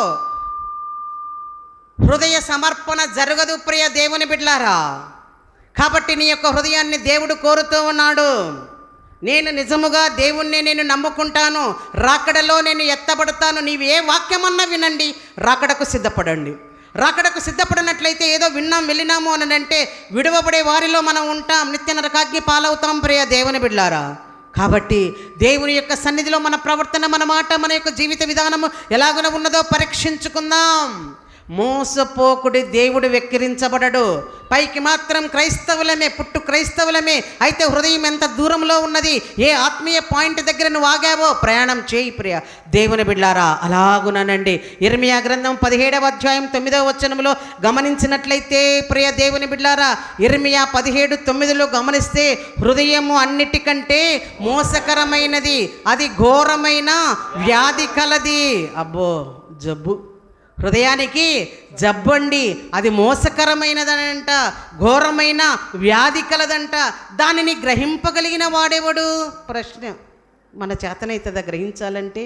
అయితే ప్రభువు అడుగుతూ ఉన్నాడు, సెలవిస్తూ ఉన్నాడు. ప్రియ దేవుని బిడ్డ, నీ హృదయాన్ని అడుగుతూ ఉన్నాడు. ఇంతవరకు నీ యొక్క హృదయం మోసకరమైనదే, ఇంతవరకు నీకు ఆత్మీయ జబ్బులు నీకు పట్టి ఉన్నాయి, శారీరక క్రియల చేత ఆత్మీయ జబ్బులు నీకు పట్టి ఉన్నాయి. జాగ్రత్త పడండి. అందుకని ప్రియ దేవుని బిడ్డలారా, దావీదు గ్రంథము 51వ దావీదు కీర్తన మొదటి 2 వచనములలో మనము గమనించినట్లయితే, అయ్యా నీ చిత్తము చొప్పున, నీ వాత్సల్యము చొప్పున నన్ను కరుణింపుము అనేసి దావీదు మహారాజు పశ్చాత్తాప కీర్తన అండి అది. అక్కడ ఏమంటూ ఉన్నాడు అని అంటే, దేవా నా హృదయం పైన, నా హృదయం లోపల మచ్చలు ఉన్నాయ్యా, అతిక్రమములు ఉన్నాయి, దోషములు ఉన్నాయి, పాపములు ఉన్నాయి. 3 రకాలు ఉన్నాయండి. వినండి అండి, తలల పైకెత్తండి. అతిక్రమములు ఉన్నాయి, పాపములు ఉన్నాయి, దోషములు ఉన్నాయి. ఆ మచ్చలు నా హృదయంలోన, నా హృదయం పైన ఉన్నాయ్యా, వాటిని మరి కడిగివేయమయ్యా, ఆ మచ్చలన్నీ తీసివేయము. నూతన రక్షణానందము, నూతన హృదయమును నాకు అనుగ్రహించమయ్యా. దేవా నీ ధర్మశాస్త్రము నా ఆంతర్యములో ఉండాలయ్యా అని దేవుణ్ణి వేడుకుంటూ ఉన్నాడండి దావీదు మహారాజు. దేవునికి స్తోత్రము. ఎలాగునో తెలుసా? అయ్యా ఇదిగో నా అతిక్రమములు తుడిచివేయము, నా దోషములు బాగుగా కడుగుము, పాపమును పవిత్రపరచుము. అయ్యా ఇదిగో తుడిచివేయము, కడిగివేయము, పవిత్రపరచుము. నీ ప్రతి ఒక్కరు హృదయం పైన ఉండాలి. ఎన్ని రకాల మచ్చలండి? పలకాలి. 3 రకాల మచ్చలు ఉన్నాయి, అందరికీ ఉన్నాయి. ఎవరు అతిథులు కాదండి. అతిక్రమములు, దోషములు, పాపములు. దేవుని యొక్క మందిరములోనికి నీవు దాగుకోవడానికి వచ్చావు కాబట్టి ప్రియ దేవుని బిడ్డ, దేవా నా అతిక్రమములను కడిగివేయము దేవా, నా దోషములు బాగుగా కడుగుము దేవా, నా పాపములను నీవు తుడిచివేయము. మరి ఇక్కడ పవిత్రపరచుము అని ఈ దినమున హృదయం పైన ఉండే మచ్చలను తొలగించుకోవడానికి ఈ యొక్క సమయమున దేవుని యొక్క మందిరములో నీవు చేరి ఉన్నావు. హృదయాన్ని శుద్ధీకరించుకుందాం ప్రియ దేవుని బిడ్డారా. కాబట్టి ఈ పండుగలో గొప్ప అర్పణ ఏంటండి? నీ హృదయమే, నా హృదయమే. సంచి బ్యాళ్ళు కాదు, సంచి బియ్యం కాదు, కుర్చీ కాదు. ఏంటండి? ఈ కానుకల అర్పణల పండుగలో మన యొక్క హృదయాన్ని దేవునికి సమర్పించాలి. ఒక నాడంట ఇంటర్నేషనల్ స్పీకర్, అంతర్జాతీయ సువార్థికుడు జార్జ్ ముల్లర్ అనే ఆయన వాక్యం చెప్పాడంట, మంచిగా చెప్పాడంట. ఒక హీరోయిన్ విని వాళ్ళ ఇంటికి జార్జ్ ముల్లర్ గారిని టీ తీసుకోవడానికి ఆఫర్ చేస్తే ఆయన వెళ్ళాడంట. ప్రియ దేవుని బిడ్డారా, వెళ్ళినప్పుడు మంచిగా పలుకరించి ఆయనకు టీ తెచ్చిచ్చినారంట. ఆ యొక్క హీరోయిన్ మంచిగా పేరెన్నిక కన్నా హీరోయిన్ అన్నమాట ఆమె. ఆయన టీ తాగుతూ అన్నాడంట, అమ్మా నీ యొక్క హృదయాన్ని దేవునికి సమర్పించుకో, ఈ లోకపు వేషధారణంతా కూడా వ్యర్థమే, నీ యొక్క హృదయాన్ని దేవునికి సమర్పించుకో అంటే ఆమె ఏమన్నదంట, అయ్యా నిజమేనయ్యా, నేను మంచిగా ఫామ్లో ఉన్నాను, ఇప్పుడు నా వృద్ధాప్యం వస్తుంది, నేను ముసలిదాన్ని అయితానే, అప్పుడు ఇచ్చుకుంటానయ్యా అని అన్నదంట. అరే ఇంతసేపు ఆమె ఆడ వాక్యం విని వీడికి వచ్చిన తర్వాత ఎప్పుడు దేవునికి హృదయాన్ని ఇస్తుందంట? పీల్చి పిప్పిన ముసలితనం కాదు, ఇంకా ముసలోడు ముసలిది అనాల, అంతేనా? ప్రియ దేవుని బిడ్డలారా, అప్పుడు జార్జ్ ముల్లర్ వెంటనే ఆలోచించి, అయ్యో ఈ యొక్క ఆత్మను మరి నేను విడిచిపెట్టిపోతే ఎలాగునా ఆత్మ రక్షణ కోల్పోతుంది అని వెంటనే ఆయన టీ తాగుతూ, ప్రియ దేవుని బిడ్డలారా, సగం టీ కప్పు టీ ఉంటేనే ఆమె ముఖం మీద ఇట్లా జల్లినాడంట. ఎంత కోపం వస్తుందండి? ఎవరైనా నీ ముఖం మీద ఏమన్నా చల్లితే ఏయ్ కేసు కాదు, ఇంకా అన్నే పడతాయి జుట్లకు, అవునా? ప్రియ దేవుని బిడ్డలారా, ఆయన చల్లితే ఆమె కోపం వచ్చి ఎంత అనుకొని ఆమె కోప్పడుతుంటే, అమ్మా ఇలాగుననే దేవుడు కోప్పడతాడు. నీ వృద్ధాప్యమును పీల్చి పిప్పి చేసిన పాప భూయిష్టమైన జీవితమును వృద్ధాప్యములు ఇవ్వడానికి పోతే అంతవరకు నువ్వు బ్రతుకుతావో చస్తావో. దేవునికి నీ యొక్క హృదయం కావాలి, పరలోక రాజ్యములో నీవు ఆనందించాలి. వృద్ధాప్య దశ జీవితాన్ని దేవుడు అంగీకరించడు. అందుకని నీలోన రెచ్చగొట్టే కోపము తెప్పించాను అన్నట్లు. అప్పుడు నిజముగా ఆమె ఆ యొక్క విషయాన్ని గుర్తెరిగి, ప్రియ దేవుని బిడ్డారా, వెంటనే దేవుణ్ణి యేసయ్యను స్వకీయ రక్షకునిగా అంగీకరించి ఆమె సేవలో పాల్గొన్నదంట. దేవునికి స్తోత్రం కలుగునుగాక. మరి నీ యొక్క హృదయాన్ని సమయమున సమర్పించుతావో కానుకగా లేదో నువ్వే ఆలోచించుకో ప్రియ దేవుని బిడ్డారా. రెండవది ఏంటి? దేహార్పణ. మొదటిది ఏంటి? హృదయార్పణ. రెండవది దేహార్పణ. నీ శరీరమును దేవునికి అప్పగించుకోవాలి, అర్పణగా అప్పగించుకోవాలి ప్రియ దేవుని బిడ్డారా. చూద్దామండి వాక్యము. మరి రోమీలకు రాసిన పత్రిక, అపోస్తులైన పౌలు రోమీలకు రాసిన పత్రిక 12వ అధ్యాయము 1వ వచనమును చూద్దామండి. కాబట్టి సహోదరులారా, పరిశుద్ధమును దేవునికి అనుకూలమునైన సజీవ యాగముగా మీ శరీరములను ఆయనకు సమర్పించుకొనుడని దేవుని వాత్సల్యమును బట్టి మిమ్మును బతిమాలుకొనుచున్నాను. బ్రతిమిలాడుతూ ఉన్నాడు. అమ్మలారా, అయ్యలారా, మీ శరీరమును దేవునికి సమర్పించుకొనండి. ఎందుకు అనగా దేవుని నిమిత్తమై నువ్వు ఈ లోకములో నీవు జీవిస్తే పరమందు నిన్ను ఆహ్వానించటానికి దేవుడు ఎదురు చూస్తూ ఉంటాడండి. స్టెఫెన్ చనిపోయే వేళ అలాగా పైకి చూస్తే, వీళ్ళని క్షమించము అనుకుంటే పైకి చూస్తే ఆకాశము తెరవబడుటయు ప్రభు అయిన యేసు సింహాసనము మీద నుండి లేచి నిలవబడినాడు. ఎందుకు? స్టెఫెన్కు వెల్కమ్, ఆహ్వానం చెప్పడానికండి. అలాంటి ఆహ్వానము నీవు నేను పొందాలి ప్రియ దేవుని బిడ్డారా. అందుకని సజీవ యాగంగా ఈనాడు ఎంతమంది బలైపోతూ ఉన్నారండి, ఎంతమంది బలైపోతూ ఉన్నారు. దేవుని యొక్క వాక్యము కొరకై సువార్త పని నిమిత్తమయ్యి అందరూ కూడా హత్యగావించబడి హతసాక్షులుగా అయిపోతూ ఉన్నారు ప్రియ దేవుని బిడ్డారా. వాళ్లకు పరలోక రాజ్యంలో భాగ్యం ఉన్నదండి. దేవునికి స్తోత్రం. ఈ యొక్క 12 మంది ప్రభు అయిన యేసుక్రీస్తు శిష్యులలో కూడా 11 మంది హతసాక్షులుగా మరణించినారు. ఎక్సెప్ట్ యూదా, ఉరిపెట్టుకొని చచ్చాడు. దేవుని వెంటనే తిరిగాడు, తిన్నాడు, అన్ని ఆశ్చర్యద్భుత కార్యములు చేశాడు. అయితే 30 వెండి నాణెములకు ప్రభు అయిన యేసును అప్పగించాడు. అప్పగించే వారిలో నీవు నేను ఒకరిగా ఉండకూడదండి. దేవుణ్ణి వెంబడించే వారిలో మనం ఒకరిగా ఉండాలి ప్రియ దేవుని బిడ్డారా. యూదా ఉరుబెట్టుకొని చచ్చాడు. మిగతా 11 మంది కూడా హతసాక్షులుగా మరణించినారు. నతనయేలును మనము చూస్తామండి. యోహాను సువార్త 1వ అధ్యాయం 49వ వచనంలో ప్రియ దేవుని బిడ్డారా, నతనయేలు, ఆయన పేరు బర్తిలోమయి అని కూడా ఇంకొక పేరు ఉన్నదండి. ఆయన కూడా ప్రభు అయిన యేసు శిష్యుడే ప్రియ దేవుని బిడ్డారా. ప్రభు అయిన యేసును అంగీకరించుని ఫిలిప్పు పోయి చెబితే, ఇదిగో నజరెత్తులో మంచి నాణ్యమైనది వచ్చినది, వచ్చి చూడు అనగానే అంజూరపు చెట్టు కింద కూర్చో ఉండే ఆ యొక్క నతనయేలు ఆడ వస్తూ ఉన్నాడు. ఆడ వస్తూ ఉన్నాగానే ఇక్కడ ప్రభు అయిన యేసు ఉన్నాడు. అంతవరకు యేసును నతనయేలు చూడలేదు, నతనయేలును యేసు చూడలేదు ప్రియ దేవుని బిడ్డారా. అయితే ఇదిగో నిజముగా ఈయన ఇశ్రాయేలీయుడే, ఈయన యందు ఏ మోసము కూడా ఏ కపటము కూడా లేదు అని ప్రభు అయిన యేసు సాక్ష్యం ఇచ్చాడండి. దేవునికి స్తోత్రం కలుగునుగాక. అయ్యో, నేనెట్లా ఎరుగుదునబ్బా, నేనెట్లా తెలుసునంటే, అయ్యా ఫిలిప్పు నిన్ను పిలవక మునుపే నీవు అంజూరపు చెట్టు కింద కూర్చున్నప్పుడే నేను ఎరుగుదును అంటూ ఉన్నాడండి ప్రభు అయిన యేసు.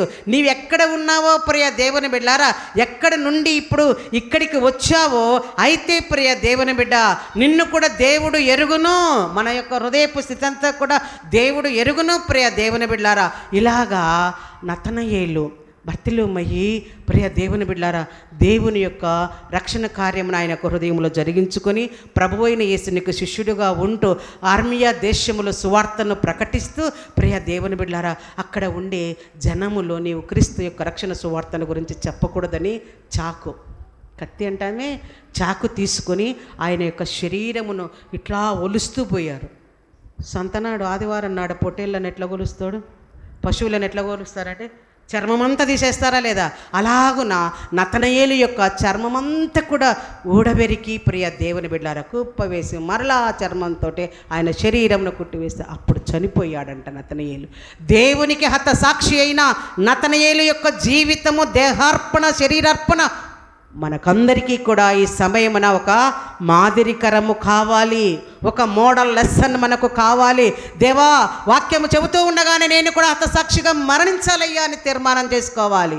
సేవ అంటే సావేనండి. యాదో పాట పాడి వాక్యం చదివి ప్రార్థన చేసి హల్లెలూయా ఆమేన్ అనుకొని ఇంట్లో ఉండటం కాదు. సేవ అంటే సావే. ధైర్యంగా ఎదుర్కొనడానికి మనం ముందుకు పోవాలి ప్రియ దేవుని బిడ్డ. ఎలాంటి రీతిగా నీవు నేను ఉన్నామో గమనించుకుందాం. అందుకనే ఇక్కడ 1 కొరింథీయులకు రాసిన పత్రిక 3వ అధ్యాయం 16వ వచనములో గమనించినట్లయితే మీరు దేవుని ఆలయమై ఉన్నారు. మనం ఎవరిమండి? ఈ ఆలయాన్ని మనం చూస్తూ ఉన్నాం. అయితే దేవుడు ఏమంటూ ఉన్నాడు, మీరే నా ఆలయమయ్యా, మీ దేహమే, మీ హృదయమే అనేసి సెలవిస్తూ ఉన్నాడు. ప్రియ దేవుని బిడ్డారా ఇక్కడ హృదయాన్ని సింహాసనముగాను మన యొక్క దేహాన్ని ఆలయముగాను ఆయనకు అర్పించాలి. మన హృదయములో ఆ సింహాసనము మీద ప్రభువు ఆసీనుడు కావాలి. మన దేహముతో మరి దేవునికి ఆలయముగా చేసి ఈనాడు నీవు నేను కానుకలను అర్పించాలి ప్రియ దేవుని బిడ్డ. అందుకని సమర్పించండి, ఇవ్వండి, చెల్లించండి, ఆశీర్వాదము పొందండి. ఇవి మన నినాదం. కానుకల పండుగ, కోతల పండుగ అని మనం వచ్చాం, కానీ ఆత్మీయ మర్మ జ్ఞానం ఇంత చాటభారతం తెలుసుకోవాలి ప్రియ దేవుని బిడ్లారా. అందుకని వాక్యమునిచ్చి ఉండే ప్రియ దేవుని బిడ్లారా, దేవునికి మన యొక్క హృదయాలను, దేహాలను సమర్పించాలి, ఇవ్వాలి, చెల్లించండి. అర్పించకపోతే ఏం జరుగుతుంది? చాలా ఏళ్ళ నుంచి మేము వస్తున్నాం, పోతున్నాం మేడం, యాదో ఇంత కానుక వేస్తాం, పోతాము, ఎవరు వద్దన్నారు నిన్ను? దేవుడు ఒకడు లెక్క చూసుకుంటున్నాడు. జీవగ్రంథంలో నీ లెక్క, నా లెక్క రాయబడుతూ ఉన్నది ప్రియ దేవుని బిడ్డారా. ఏం జరుగుతుంది? ఈ యొక్క దేహము దేవాలయమై ఉండాలి, దేవుని యొక్క సింహాసనమై ఉండాలని దేవుడు సెలవిస్తూ ఉంటే పాపపు ఇష్టమైన రీతిగా సాతానును ఆహ్వానించి దొంగిలించి దోచుకొని ఆ కోరు లోయలో వేయబడి అగ్ని చేత రాళ్ల చేత దహించవేయబడినాడు ప్రియ దేవుని బిడ్డారా. గెహాజీ దొంగిలించుకున్నాడు, దోచుకున్నాడు, తెచ్చుకున్నాడు. ఏమీ ఎరుగని వారి వలె ఎలీషా ఎదుట నిలవబడినప్పుడు హృదయాంతరంగ పరిశీలుడైన దేవుని యొక్క ప్రవక్తలకు దేవుని యొక్క ప్రియ బిడ్డలకు ఒక్కొక్కరు హృదయం తెలుసండి. ప్రార్థనాపూర్వకంగా ఉన్నారని అంటే దోచుకోలేరు ప్రియ దేవుని బిడ్డారా. అబద్ధం ఆడొచ్చు, నీవు పయ్యోడు చూసుకుంటాడని వదిలేస్తూ ఉంటాం అంతే. ప్రియ దేవుని బిడ్డ, ఇక్కడ గెహాజీ నయమానుకు కలిగిన కుష్ఠరోగం వాని ఒక్కనికే వచ్చిందా? లేదండి, కుటుంబం యావత్తున జనరేషన్స్ తరతరముల బడి ఆ యొక్క కుష్ఠరోగము గెహాజీకి వచ్చినట్లు మనం చూస్తున్నాం. పాపము చేసినది ఒక్కడే కుటుంబానికి అంతటికి కూడా అంటుకున్నది. మా పితరులు పాపము చేసి గతించిపోయిన వారు దోష శిక్షను మేము అనుభవిస్తున్నామని పిల్లలు రోధిస్తూ ఉన్నారు. ప్రియ దేవుని బిడ్డ, తల్లిదండ్రులమైన మనము, యవనస్తులమైన మనము దేవునికి హృదయ సమర్పణ చేయాలి. ఒక ఆత్మను ఆర్పకూడదు. ప్రియ దేవుని బిడ్డ, నా హృదయం, నా కుటుంబస్తుల హృదయం, నా స్వకీయులు, నా ఇరుగుపొరు వారి యొక్క హృదయము దేవునికి సమర్పించాలి అని దినము కూడా నీవు విజ్ఞాపన ప్రార్థన చేయాలి. విజ్ఞాపన ప్రార్థన చేయకపోతే దేవునికి విరోధముగా పాపము చేసిన వగుదువు, పాపము చేసిన దాని వగుదువు. జాగ్రత్త ప్రియ దేవుని బిడ్డ. అందుకని హృదయార్పణ, దేహార్పణ దేవునికి చాలా ఇష్టమైనదండి. దేవునికి చెల్లించాలి. హృదయము కూడా దేవునిదే, దేహము దేవునిదే. అవన్నీ ఎవరికి ఇవ్వాలండి? దేవునికే.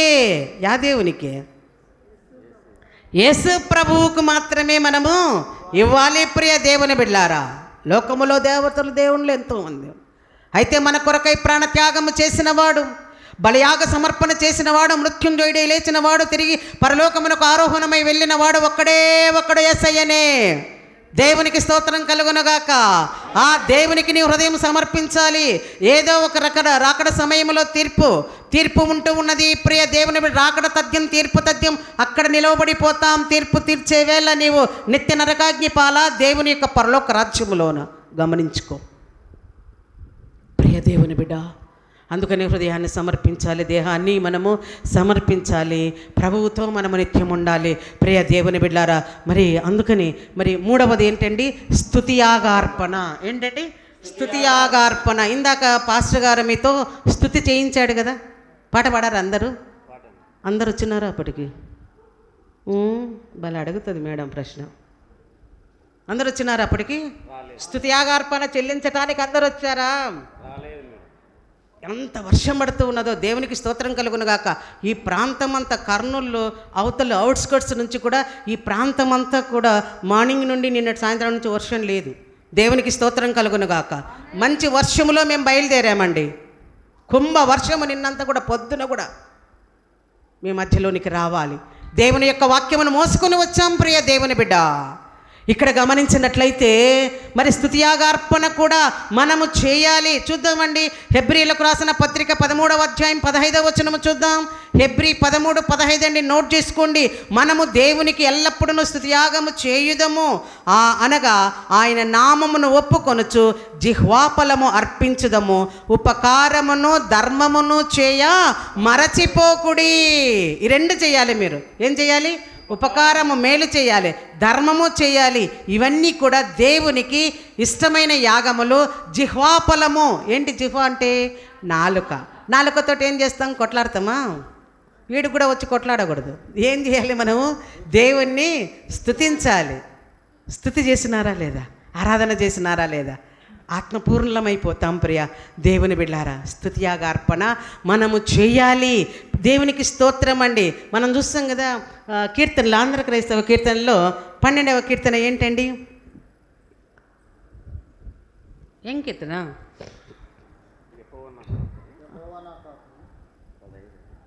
ఏం కీర్తన సార్? 12వది.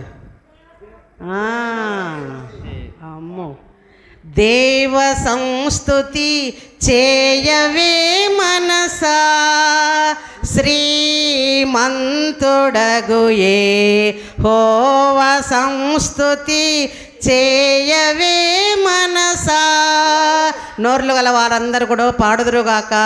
దేవ సంస్తుతి చేయవే మనసా, శ్రీమంతుడగు యెహోవ సంస్తుతి చేయవే మనసా.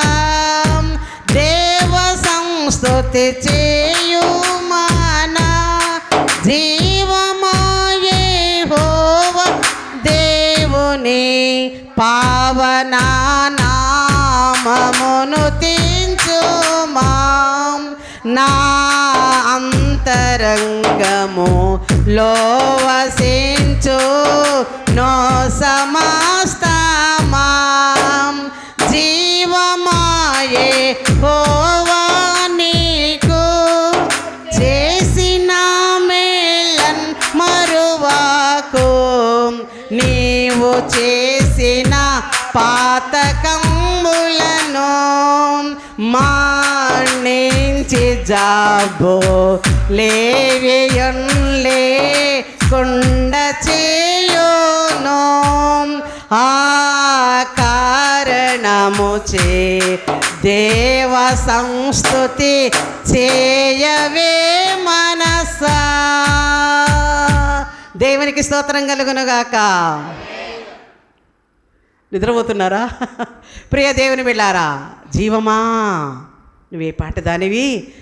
ఓ జీవమా, నా ప్రాణమా, నా ఆత్మ, దేవుడు నాకెన్నో ఉపకారములు మేలులు చేశాడు. మరణ గడియల నుండి నన్ను రక్షించాడు. మరణము నన్ను వెంటాడుతూ ఉండగా రక్షించాడు. అందుకని నేను ఈ స్థితిలో ఉన్నాను అని దావీదు మహారాజు తన హృదయంతో తన ఆత్మను చెప్పుకొని 103వ కీర్తన, నా ప్రాణమా యెహోవాను సన్నతించుము, నా అంతరంగమునున్న సమస్తమా ఆయన పరిశుద్ధ నామమును సన్నతించుము. ఆయన చేసిన ఉపకారములలో అమ్మ గట్టి చెప్పినారు, సాతాను పారిపోయింది. దేవునికి స్తోత్రం. పైకెత్తండి చేతులు. ప్రియ దేవుని బిడ్డారా, అందుకనే దేవా దేవా అని మన ఆత్మతో మనం ఈ సమయమున జీవించి ఉన్నామండి. మనకంటే మరి ఉన్నతులైన వారు, పరిశుద్ధులైన వారు మనకు కొనిపోబడినారు. అంటే ఏంటి? చనిపోయినారు. మనం ఈ దినంగా నిలవబడినామనంటే ఇంకా ఏదో కొదువ ఉన్నది అని అర్థం, మారు మనసు ఉందండి అని అర్థం. మన గొప్పతనం కాదండి మనం జీవించి ఉన్నామంటే. అందుకని స్తుతియాగ అర్పణ మనమందరము కూడా చేయాలి. ప్రియ దేవుని బిడ్లారా, హెబ్రీ 3:15లో మీ హృదయములను కఠినపరచుకొనకండి, అనగా పాపము వలన భ్రమ చేత మీ హృదయములను కఠినపరచుకొనకుడి. నేడు అనబడు సమయం ఉండగానే ప్రతి దినమును కూడా ఒకనికొకడు బుద్ధి చెప్పుకొనుడి అని ఉన్నది. కొట్లాడాలనా? ఏం చేయాలంట? బుద్ధి చెప్పుకునే వారిని చూసి మన జనులందరూ కూడా అసహించుకుంటారు. చాకి కోకలు తికి చీకాకు పడచేసి మైల తీసి మడత పెట్టినట్లు బుద్ధి చెప్పువాడు గుద్దితేనేమయా. అర్థమైందా? చాకి కోకలు తికి చీకాకు పడచేసి మైల తీసి మడత పెట్టినట్లు బుద్ధి చెప్పువాడు గుద్దితేనేమయా. చాకలివాడు మన ఇంటికి వచ్చి ఉతికేసి నెట్టు తీసుకొని పోతాడా? మైలా పడినవా? కరెక్ట్. తీసుకొని పోయి అలాగా ఆరేసుకొని అలాగనే తీసుకొని వస్తాడా? ఏం చేస్తాడు? మైలా పోయేటట్లు ఆ బట్టను ఏం చేస్తాడు? బండకేసి కొడతాడు, మురికంతా పోవాలి అని. తర్వాత ఎండకారం ఇస్తాడు. తర్వాత ఏం చేస్తాడు? ఐరన్ చేస్తాడు. అయ్యా అమ్మ ఇదిగో నీ బట్టలు అని తెచ్చిస్తాడు. అవునా కదా? అట్టనే తెచ్చిచ్చినారంటే ఓయ్ అని అంటాం కదా. చాకలి వాని మీద ఎగురుతాం ప్రియ దేవుని బిడ్డారా.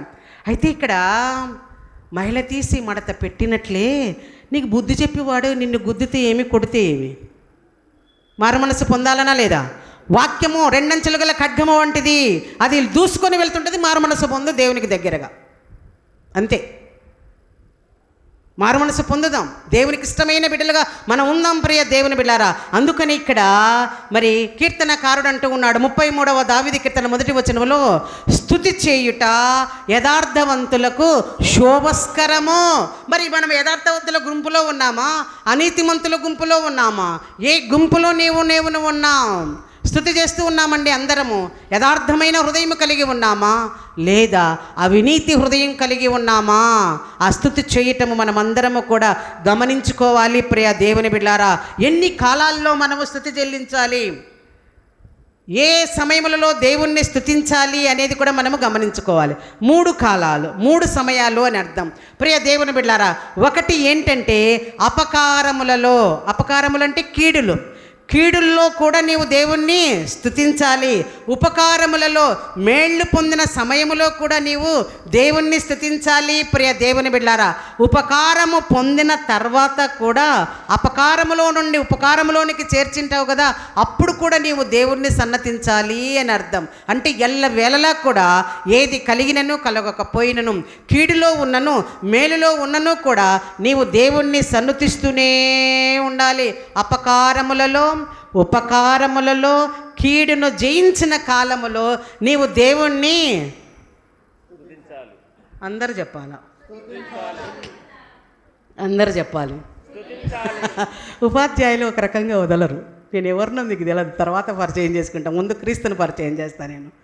ప్రియ దేవుని బిడ్డారా, 3 కాలాలలో కూడా దేవుణ్ణి స్తుతించాలి. అపకారములు, కీడు కలగగానే, బాధ రాగానే ముసుగుదన్ని కమ్ముకుంటాం. దేవుడు నాకేం మేలు చేస్తున్నాడు, పోయే మళ్ళీ వస్తే పోయే, వచ్చే కోతకాల పండుగ వస్తా, వచ్చే ఆదివారం వస్తా అని ఎంతమంది ఎన్నిసార్లు దుఃఖములు కలిగినప్పుడు దేవుని యొక్క వాక్యమును వినటానికి నిర్లక్ష్యం చేసింటారో. చేతులు ఎత్తమనను కాదు, కానీ మారు మనసు పొందండి అంతే. ప్రియ దేవుని బిడ్డారా, యోబు ఉన్నాడండి కీడులో. సాతానుకునకు దేవునికి జరిగిన ఆ యొక్క ఆర్గ్యుమెంట్లో ప్రియ దేవుని బిడ్డారా, ఎలాగైనా నా యొక్క భక్తుడైన యోబు గెలుస్తాడని దేవుడు ఛాలెంజ్ చేశాడు సాతానుతో. ఊకనేనా దేవుడు, నీవు యోబుకు అన్ని అనుగ్రహించినావు కాబట్టి దేవుడు యోబు నిన్ను స్తుతిస్తున్నాడు అనగానే ప్రియ దేవుని బిడ్డారా అన్నీ తీసేసిన.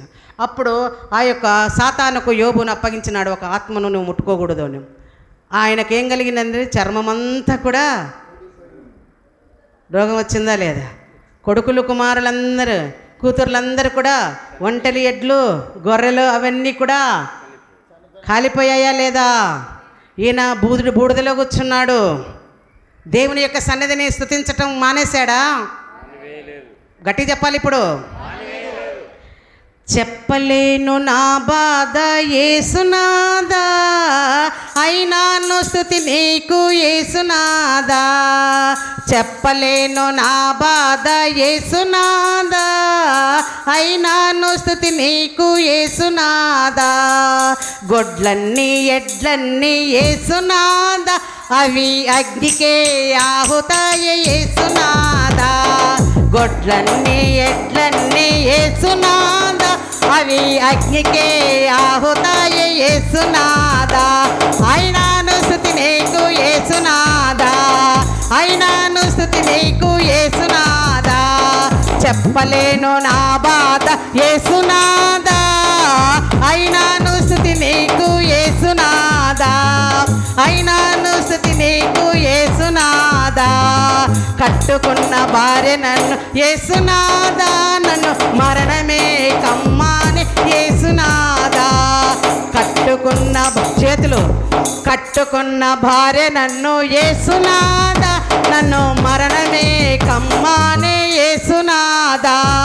కట్టుకున్న భార్య నన్ను యేసునాదా, నన్ను మరణమే యేసునాదా. అయినాను స్తుతి నీకు యేసునాదా, అయినాను స్తుతి నీకు యేసునాదా, అయినాను స్తుతి నీకు యేసునాదా. చెప్పలేను నా బాధ యేసునాదా, అయినాను స్తుతి నీకు యేసునాదా, అయినాను స్తుతి నీకు యేసునాదా, అయినాను స్తుతి నీకు స్తోత్రం. అయినాను స్తుతి నీకు యేసునాదా, అయినాను స్తుతి నీకు. ఆమేన్. ప్రియ దేవుని బిడ్డ, ఏ దుఃఖములో ఏ అనారోగ్యముతో, ఏ మానసిక వేదనతో నీవు వచ్చింటావో, సాతానుకు అవమానం కలగాలి, దేవునికి మహిమ కలుగునుగాక. జిహ్వాఫలం అర్పిస్తూ నీవి సమయమున సంతోషంగా దేవుని యొక్క సన్నిధిలో పాల్గొను. నీ దుఃఖ దినములను దేవుడు సమాప్తము చేస్తాడు. హల్లెలూయా చెప్దామా? దేవునికి స్తోత్రం అండి. ప్రియ దేవుని బిడ్డారా, ఉపకారములలో అనగా దేవుడు చేసిన మేళ్ళన్నింటిని బట్టి నా ప్రాణమా యెహోవాను సన్నుతించుము, నా అంతరంగమునున్న సమస్తమా అని దావీదు చేసిన రకంగానే మనము కూడా ప్రార్థనలు చేయాలి. మన ఆత్మతో చెప్పుకొనాలి. ఆ ఆత్మ నిద్రపోతూ ఉన్నదేమో, ఇతరులను ద్వేషిస్తూ ఉన్నదేమో, ఇతరులను బాధ పెడుతూ ఉన్నదేమో, ఇంకా చాలు, దా దేవుని దగ్గరికి రా ప్రియ దేవుని బిడ్డ. స్తుతులు చెల్లించటానికి రా. సమయం ఉన్నదో లేదో, రాకడ బహు సమీపమై ఉన్నది. రుజువులన్నీ కూడా జరుగుతూ ఉన్నాయి. రాకడలో మనం అందరము కూడా ఎత్తబడాలి ప్రియ దేవుని బిడ్డ. అందుకనే 3 కాలాల్లో దేవుణ్ణి సన్నతించాలి. ఇప్పుడు అర్థమైనదా అండి? ఆత్మ సంబంధమైన అర్పణలలో 3: హృదయార్పణ, దేహార్పణ, స్తుతియాగార్పణ. స్తుతియాగము 3 సార్లు చేయాలి. ఉపకారములలో, అపకారములలో కీడు నుండి జయము పొందిన తర్వాత హిజ్కియా కూడా దేవుణ్ణి సన్నతించాడా లేదా? 15 సంవత్సరముల ఆయుష్ను పొడిగించుకున్న తర్వాత తన సాక్ష్యమును అందరికీ కూడా చెప్పాడు. ఇంటికి వెళ్ళాక చదువుకోండి యెషయా గ్రంథం 35 నుంచి 38 అధ్యాయాలు. తర్వాత రెండవది భూ సంబంధమైన అర్పణలు. భూ సంబంధమైన అర్పణలు ఎన్నెన్ని చెప్పానండి? 5 రకాలుగా. 5ంటిని కూడా మనము గమనించినట్లయితే బ్రీఫ్గా నేను చెబుతాను ప్రియ దేవుని బిడ్డారా. మొదటిది ప్రథమ ఫలములు, రెండవది దశమ భాగములు, మూడవది మొక్కుబడులు, నాలుగవది కృతజ్ఞతార్పణలు, ఐదవది స్వేచ్ఛార్పణలు. కన్ఫ్యూజా? మళ్ళీ చెప్తాను. మొదటిది ప్రథమ ఫలములు, రెండవది దశమ భాగములు, మూడవది మొక్కుబడులు, నాలుగవది కృతజ్ఞతార్పణలు, ఐదవది స్వేచ్ఛార్పణలు. ప్రియ దేవుని బిడ్డారా, ఇక్కడ ద్వితీయోపదేశకాండం 18:4 అవన్నీ కూడా మనం చూస్తాము. అయితే రెఫరెన్స్లతో మనకు అవసరం లేదు. కానీ ప్రియ దేవుని బిడ్డారా, అందుకని నేను మొట్టమొదటిగా ఆదికాండము 1వ అధ్యాయము 28వ వచనం నేను ముందుగా మీకు చదివి వినిపించాను. దేవుడైన యెహోవా మానవుణ్ణి చేసినప్పుడు ఆశీర్వదిస్తూ ఉన్నాడండి. 6 విధములుగా ఫలించండి, అభివృద్ధి పొందండి, విస్తరించండి, నిందించండి, లోబరుచుకునండి, ఏలండి. 6 పదములను చూస్తాం. ఇంటికి వెళ్ళాక చదవండి. 28వ వచనములో 6 పదాలు. ఫలించండి, ఫలించండి, మీరు సంతానంతో ఫలించండి, భూమిని ఫలింపచేసుకునండి, విస్తరించండి, ఇదిగో ఈ యొక్క సృష్టినంతటిని కూడా ఏలండి. చెప్పాడా లేదండి? ఇవన్నీ కూడా ఈ యొక్క దశమ భాగములలో, ప్రథమ ఫలములలో ధర్మశాస్త్రము లేకముందే ఇది ముందుగానే చెప్పబడినది. ధర్మశాస్త్రంలో మనకు మోషే దశమ భాగమును దేవునికి ఇవ్వండి అనేసి మనకు చెప్పాడండి. అనగా అవి ఎద్దులు కావచ్చు, గొర్రెలు కావచ్చు, ఒంటెలు కావచ్చు, బర్రెలు కావచ్చు, నీకు కలిగినది పంట కావచ్చు, నూనె కావచ్చు, ధాన్యములు కావచ్చు, ద్రాక్షరసము కావచ్చు, వీటిలో నా ప్రథమ ఫలములను దశమ భాగమును దేవునికి తెచ్చి మీరు అర్పించాలి అని అర్థం ప్రియ దేవుని బిడ్డారా. మూడవదేంటి? మొక్కుబడులు అంటూ ఉన్నాం. మొక్కుబడులు మనము చేసుకున్నట్లయితే ప్రియ దేవుని బిడ్డారా, యాకోబు కూడా ఆదికాండం 35వ అధ్యాయంలో మొక్కుబడి చేసుకున్నాడు. ఎక్కడ బయర్షెబ అరణ్యములో రాయిని తలగడగా చేసుకొని పడుకున్నప్పుడు పరలోకపు గవిని చూసిన తర్వాత కూడా అలాగనే తండ్రి దగ్గరికి వెళ్ళి, అన్నయ్య దగ్గరికి వెళ్ళి క్షమాపణ అడిగింటే బాగుండేది. ఆ లూజు అనే ప్రాంతానికి బేతేల్ రాయిని నిలబెట్టి నూనె పోసి, నేను ముందుకెళ్తున్నానయ్యా, నీవు నన్ను ఆశీర్వదిస్తే మరలా వచ్చి నీకు నేను మందిరం కడతాను. ఏంటి అసలు? ముందుగానే తప్పిదము నొప్పించుకొని ఎన్నికి తండ్రి దగ్గరికి పోయింటే క్షమాపణ దొరికేది కదా. ముందుకు సాగిపోయినాడు. 20 ఏండ్లు దాస్యం చేసినాడు. దాస్యం చేసి బానిస బతికి తిరిగి బెతేలునకు వచ్చాడండి యాకోబు. దేవునికి స్తోత్రం కలుగునుగాక. అందుకని మొక్కుబడి ఉరిగా మారకముందే మొక్కుబడులు చెల్లించాలి. మొక్కుకొనకపోవడమే మంచిది. ఒకవేళ నువ్వు మొక్కుకొని చెల్లించకపోతే అది మనకు దేనిగా మారుతుందండి? పాపముగా ఉరిగా మారిపోతుంది కదా. దేవుని సొమ్మును యేసయ్యని అమ్మివేశాడు. ఎవరు? యోధ. ఎన్ని నాణెములకండి? అమ్మివేసినాడు. ఉరి పెట్టుకొని చచ్చాడు అనాల, ఇంకా చనిపోయినాడు కాదు ఇంకా కదా.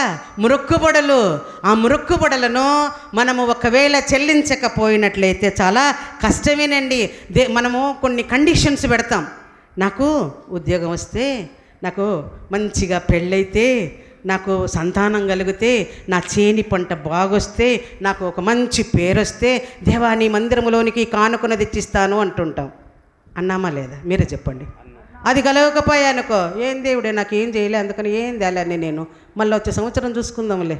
పాస్టర్ అయ్యే చూస్తాడో నువ్వు పక్కన వాళ్ళు చూస్తారో అని కాదు, దేవుడు చూస్తున్నాడు నిన్ను నన్ను. ప్రియ దేవుని బిడ్డారా, కాబట్టి ఒక విషయము మనము తెలుసుకోవాలండి. కృతజ్ఞత అర్పణలు దేవునికి, నీకు, నాకు దేవుడు మనకిచ్చిన దానిని బట్టి కృతజ్ఞతలు చెల్లిస్తూ అర్పణలను తీసుకొని రావాలి. 5వది స్వేచ్ఛార్పణలు.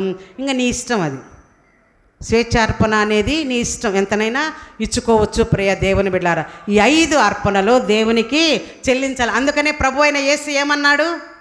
పరిసయ్యులు ఆ మనుషులను పంపినప్పుడు ఏమన్నాడు? కైసరివి కైసరికే, దేవునివి దేవునికే చెల్లించుపా అన్నట్టు కదా. ఇక్కడ ప్రియ దేవుని బిడ్డారా, ఈ 5 అర్పణలను కూడా భూ సంబంధమైన వాటిని మనము చెల్లించాలి. అయితే అన్ని అర్పణల కంటే కూడా గొప్ప అర్పణ మన యొక్క హృదయార్పణ. దేవునికి స్తోత్రము కలుగునుగాక. ప్రియ దేవుని బిడ్డారా, కాబట్టి మనం ఎలాగున ఉన్నామో ఎవరూ నిన్ను చూడటం లేదండి, ఎవరూ గమనించటం లేదులే అనుకుంటాం. కానీ చూచుచున్న దేవుని కన్నులు నిన్ను, నీ మనస్సును, నీ అర్పణను చూస్తూ ఉన్నాయి. అర్థమవుతుందా? ఇవి నా చేతిలో 1 రూపీ కాయిన్ ఉంది, మీకు తెలిసిందా?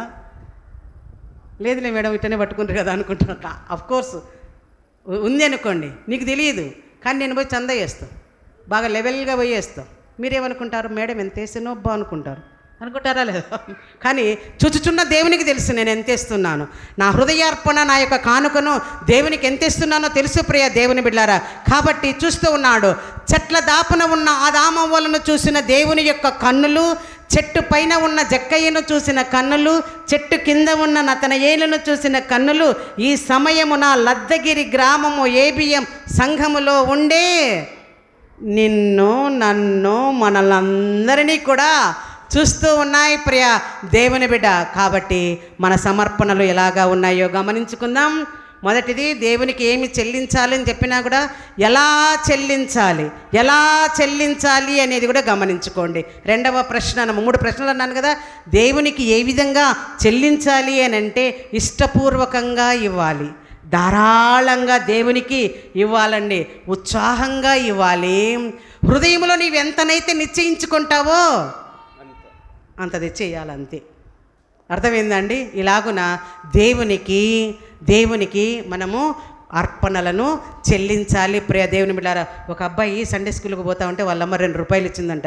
ఒరే, ఒకటేమో నీకు చాక్లెట్ కొనుక్కోవడానికి, 2వదేమో సండే స్కూల్లో చందా వేయడానికి. వాడు పాపం ఎట్టెట్లో ఆడుకున్నాడో ఇంకొతను వాక్యం విన్నాడు, అంత అయిపోయింది ప్రియ దేవుని బిడ్డారా. చందా పట్టుకొని వస్తున్నారు, కర్ర పట్టుకొని వస్తుంటే వాడు జోబిలో అప్పుడు తడుముకున్నాడు. ఒక కాయినే కనపడుతుంది. 2వది ఎట్టపోయిందబ్బా అంటే ఆ సందకర్ర వస్తుంది. దేవుడా నాకు కనిపి, దేవుడా మరి నా కాడనైతే 1 రూపాయి ఉంది, మరి ఈ 1 రూపాయి నీదే అని అదా? మా అమ్మనేమో ఏం చెప్పా?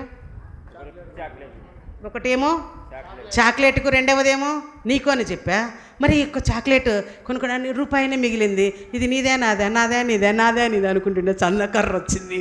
వాడు పాపం అనుకుంటూనే వేసేసినాడు. ఆ రూపాయి వేసేసి, దేవా ఇంకా నాదే నీదే అంటే నీది అనే మాట వచ్చేసరికి ఇది దేవునిదేనేమోలని వాడు దాంట్లో వేసేసినాడు. మనమైతే ఏమనుకుంటాం ప్రియ దేవుని బిడ్డారా? నాది నాదే, నీది కూడా నాదే అనుకుంటాం. అయిపోయా, రెండింటినీ మనం కావాలనుకుంటాం. అదే వదిలిపెట్టాలని అర్థం. దేవునికి స్తోత్రం అండి. మరి ఎలా ఇవ్వకూడదు? దేవునికి అర్పణలను మనం ఎలా ఇవ్వకూడదు అని అంటే పిసినితనంగా ఇవ్వకూడదండి, ఏదో బలవంతంగా ఇవ్వకూడదు, సొనుగుతూ మనము ఇవ్వకూడదు. ఇవ్వవలసినదంతా కూడా దాచుకోకుండా ఇవ్వాలి. దాచుకుంటే అననీయ సప్పీరాలను చూడండి ప్రియ దేవుని బిడ్డలారా. కాబట్టి మనము దాచుకోకుండా దేవునికి మనము ఇవ్వాలి. దేవునికి స్తోత్రం అండి ప్రియ దేవుని బిడ్డలారా. కాబట్టి వేరే వాళ్ళ సొమ్ము కూడా తెచ్చి యాదోలే నేను ఇస్తున్నానులే దేవా అనుకోకూడదండు కదా. వేరే వాళ్ళ సేనులోకి కంకులు తెచ్చింటాం, ఆ కంకులే తెచ్చి ఇడేసరిగిన ఇంత. వేరే వాళ్ళది ఎక్కడన్నా కానీ రూపాయలు 2 రూపాయలు దొరికినదంటే ఎవరే ఇది నేను దేవునికి ఇస్తారా, మళ్ళీ అర్పణలు ఇచ్చినట్లు మనం చెప్పుకుంటాం కదా. అలాగా ఉండకూడదు ప్రియ దేవుని బిడ్డలారా. కాబట్టి దేవునివి దేవునికే. నీ సొంతంగా ఎంతైతే సంపాదిస్తావో ఆ సంపాదనలో నుండి మీరు తెచ్చేయండి, దేవుడు ఆనందిస్తాడు ప్రియ దేవుని బిడ్డలారా. కాబట్టి మన అర్పణలు ఎలాగా ఉన్నాయో మనము గమనించుకుందామండి. మరి మనము కానుకలు వేసేటప్పుడు పడతారు కదండి, కానుకలకు ఆఫరింగ్స్ పడతారు కదా. మనము పాట పాడుతూ ఉంటాం, నా వెండి కనకం పాడండి వస్తుంది కదా.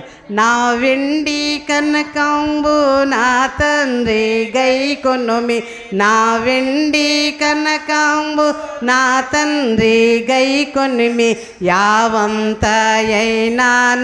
నాసింప మదిలో నా యావంతయ నాసింప మదిలోన నావన్నీ అంగీకరించు మీ దేవ, నన్నెప్పుడు నీవు ఏమంట, నా వెండి నా బంగారం అంతా కూడా నీదే దేవా అని రూపాయి వేస్తాం కానుక. పాడేదేమో పాట ఏం పాడుతున్నామండి, నా వెండి కనకము నా తండ్రి. అబద్ధం ఆడుతున్నావా? మోసపోకుడి, దేవుడు వెక్కిరించబడడు. దేవునికి స్తోత్రం కలుగునుగాక. ప్రియ దేవుని బిడ్డారా, ఒక ధనవంతునికి సమృద్ధి అయిన పంటను పండినది. అతడు నా కొట్లనన్నింటిని విప్పి ఇంకా ఎడల్పు చేసుకోవాలి అనుకున్నాడు. ఈ విషయము ఎవరికి కూడా చెప్పాలి, భార్యకు చెప్పాలి, పిల్లలకు చెప్పాలి. సచ్చినోడు ఏమనుకుంటున్నాడు హృదయంతో, నా ప్రాణమా తినుము త్రాగుము సుఖించుము.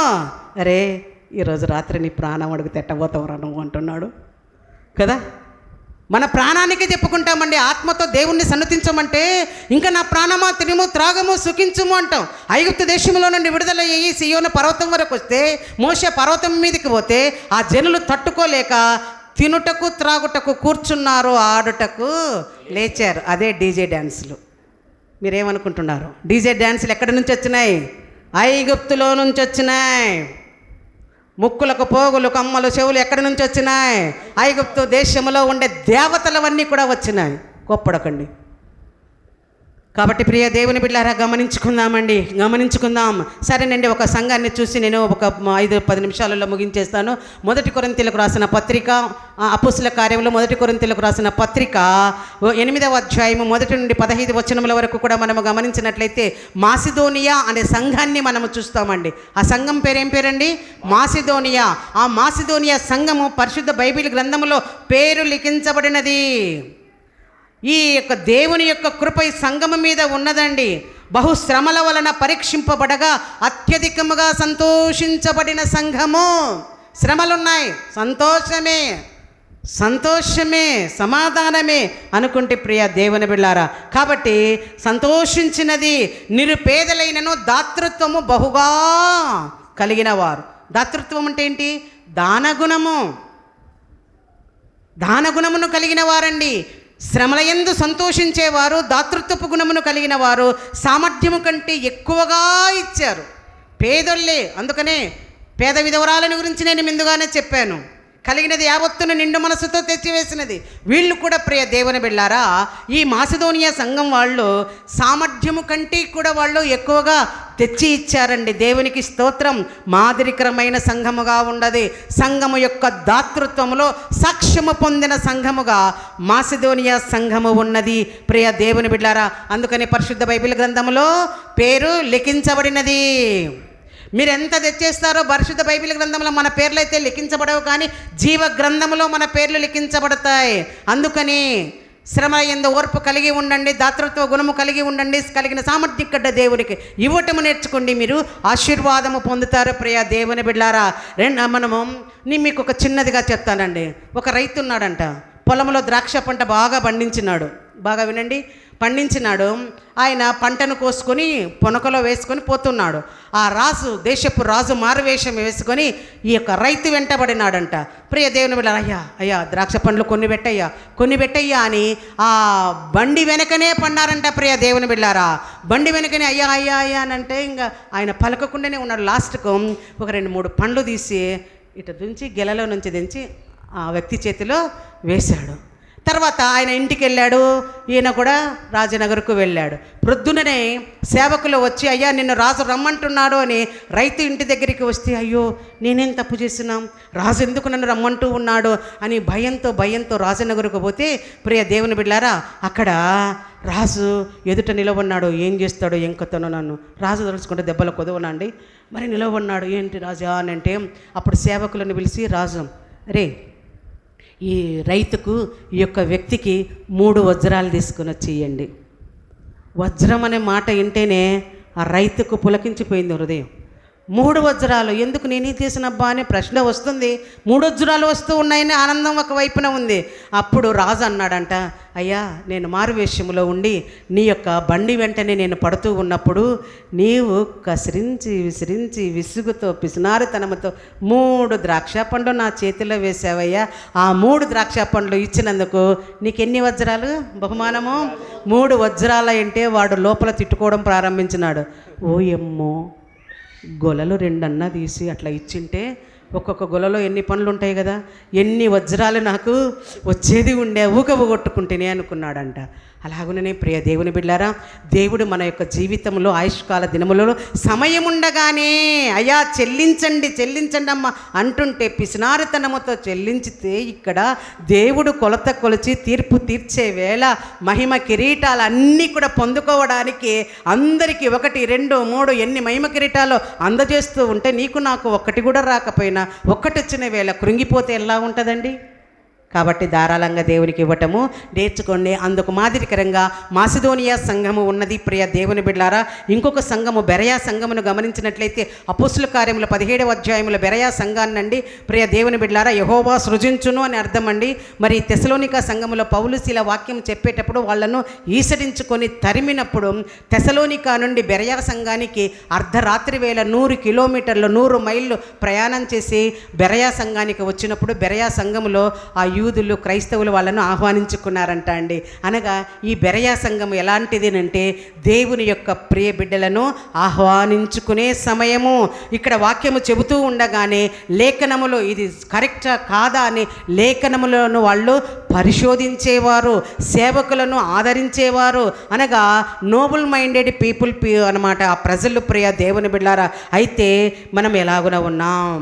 ప్రభువు పిల్లలను మనం ఆదరిస్తూ ఉన్నామా? ఎలాంటి స్థితిలో మనము ఉన్నామో పరిశీలించుకుందాం. ప్రియ దేవుని బిడ్డారా, మాసిదోనియా సంఘములాగా బెరయా సంఘములాగా లద్దగిరి సంఘవాసులు ఉండాలి. మీ గృహము ఉండాలి, మీ ఆత్మ ఉండాలి, దేవునికి ప్రీతికరమైనదిగా ఉండాలి.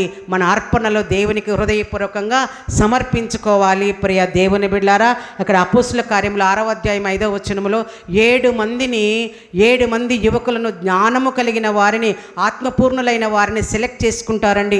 ఎందుకు అనంటే అక్కడ ఉండే విధవరాండ్రకు పేదలకు ఆహారము కొదువ ఉన్నప్పుడు 7 మందిని ఎన్నిక చేసుకుని ప్రియ దేవుని బిడ్డారా అక్కడ 4 రోడ్ల కూడలికి అంగళ్ళ దగ్గరికి ఇళ్ళ దగ్గరికి వాళ్ళు వెళ్ళి ప్రియ దేవుని బిడ్డ కుఫ్ అనేది ఒక బుట్ట పేరనమాట. ఆ బుట్టను వాళ్ళు తీసుకుని వచ్చి అందరూ వేసిన ఆ యొక్క అర్పణలన్నీ కూడా తీసుకుని వచ్చి పేదలకు పంచేవాళ్ళు. అట్లా కూడా సేవ చేసిన వాళ్ళు ఉన్నారు ప్రియ దేవుని బిడ్డారా. అలాంటి సేవను తుంకుయి పరిచర్య అంటారు. ఏమంటారమ్మా? తుంకుయి కాదు, కుంటుడు కాదు, తుంకుయి తుంకుయి పరిచర్య అంటారు. ఏమంటారమ్మా? పేదలను మనం జ్ఞాపకం చేసుకోవాలి కదా. విధవరాండ్రను మనము జ్ఞాపకము చేసుకోవాలి. ఒక్కొక్కరు ద్వారపాలకురాలిగా, విజ్ఞాపనకర్తగా, దేవుని యొక్క బలిపీఠముగా నీవు నేను ఉండి అర్పణలు అర్పించటంలో, సహాయము చేయటంలో విసుగక ఎడతెగక మనము ఉండాలి అని ఇక్కడ ఈ పరిచర్య మనకు చెబుతూ ఉన్నది. ప్రియ దేవుని బిడ్డలారా, చివరిగా గలతీయులకు రాసిన పత్రిక 6వ అధ్యాయము, ప్రియ దేవుని బిడ్డలారా, ఆ వచనములను చదువుకొని దేవుని యొక్క వాక్యమును మనము ముగించుకుందామండి. గలతీయులకు రాసిన పత్రిక, ప్రియ దేవుని బిడ్డలారా, అపోస్తులైన పౌలు గలతీయులకు రాసిన పత్రిక చివరి అధ్యాయము 6వ అధ్యాయము 6 నుండి చూసినట్లయితే, వాక్యోపదేశము పొందువాడు ఉపదేశించువానికి మంచి పదార్థములన్నిటిలో భాగమియ్యవలెను. మంచిగా వినండి. వాక్యోపదేశము పొందువాడు ఉపదేశించువానికి మంచి పదార్థములన్నింటిలో భాగమియ్యవలెను. మోసపోకుడి, దేవుడు వెక్కిరింపబడడు. మనుష్యుడు ఏమి విత్తునో ఆ పంటనే కోయును. ఎలాగనగా తన శరీరేచ్ఛలను బట్టి విత్తువాడు తన శరీరము నుండి క్షయమును పంట కోయును. ఆత్మను బట్టి విత్తువాడు ఆత్మ నుండి నిత్య జీవమును పంటను కోయును. మరి ఆత్మ పంట, నీవు విత్తిన ఆత్మీయ పంట శారీరకముగా ఉన్నదా, ఆత్మీయంగా ఉన్నదా? ఏ గుంపులో నీవు నేను ఉన్నాం? ప్రియ దేవుని బిడ్లారా, మోసపోకుడి. దేవుడైతే వెక్కిరించబడడు. దేవునికి స్తోత్రం కలుగునుగాక. కాబట్టి మనకు పరిచర్య చేసే దైవ సేవకులకు నీకు కలిగిన దాంట్లోనే తెచ్చిస్తూ ఉండండి. దేవుడు నీ కుటుంబాన్ని నిన్ను ఆశీర్వదిస్తాడు. ప్రియ దేవుని బిడ్లారా, కాబట్టి ఈ యొక్క కోతకాలపు పండుగలో అర్పణలలో అన్ని అర్పణలు, ఆత్మ సంబంధమైన అర్పణలు, భూ సంబంధమైన అర్పణలను చెప్పాను. ఆత్మ సంబంధమైనవి 3, భూ సంబంధమైనవి 5 చెప్పాను. ఈ అర్పణలలో 2 రకాలు, ఆత్మ సంబంధమైనవి, భూ సంబంధమైనవి. ఆత్మ సంబంధమైన 3, తర్వాత భూ సంబంధమైనవి 5 చెప్పాను. ప్రియ దేవుని బిడ్డారా, దేవుణ్ణి ఎలా స్తుతించాలి, ఎలా మరి స్తుతించకూడదో మరి అన్ని విషయాలు కూడా మనము తెలుసుకున్నాం. మాసిదోనియా సంఘము, బెరయా సంఘాన్ని గురించి కూడా మనము తెలుసుకున్నాం. ప్రియ దేవుని బిడ్డారా, కయీను హేబేలు యొక్క అర్పణలను గురించి కూడా మనము తెలుసుకున్నాం. అలనాడు హేబేలును కయీనును ముందు చూశాడు దేవుడు. ఈ మధ్యాహ్న కాల సమయములో నిన్నును నన్నును మనలందరినీ కూడా దేవుడు చూస్తూ ఉన్నాడు. అయితే మన యొక్క అర్పణలు ఎలాగా ఉన్నాయి? హృదయాన్ని సమర్పించుకుందాం. దేవుని వలన మనము దీవెనలను పొందాలి. ప్రియ దేవుని బిడ్డారా, అంతేకాని నీ హోదా చూస్తూ, నీ అందం చూస్తూ, నీ చందం చూస్తూ దేవుడు నిన్ను నన్ను అంగీకరించడు. వేషభాషలెరిగి కాషాయ వస్త్రములు కట్టగానే ముక్తి కలుగబోదు. తలలు బోడులైనా తలపులు బోడులా. నువ్వు బొచ్చంతా ఇస్తావు, వెంట్రుకలన్నీ వేసుకుంటాం.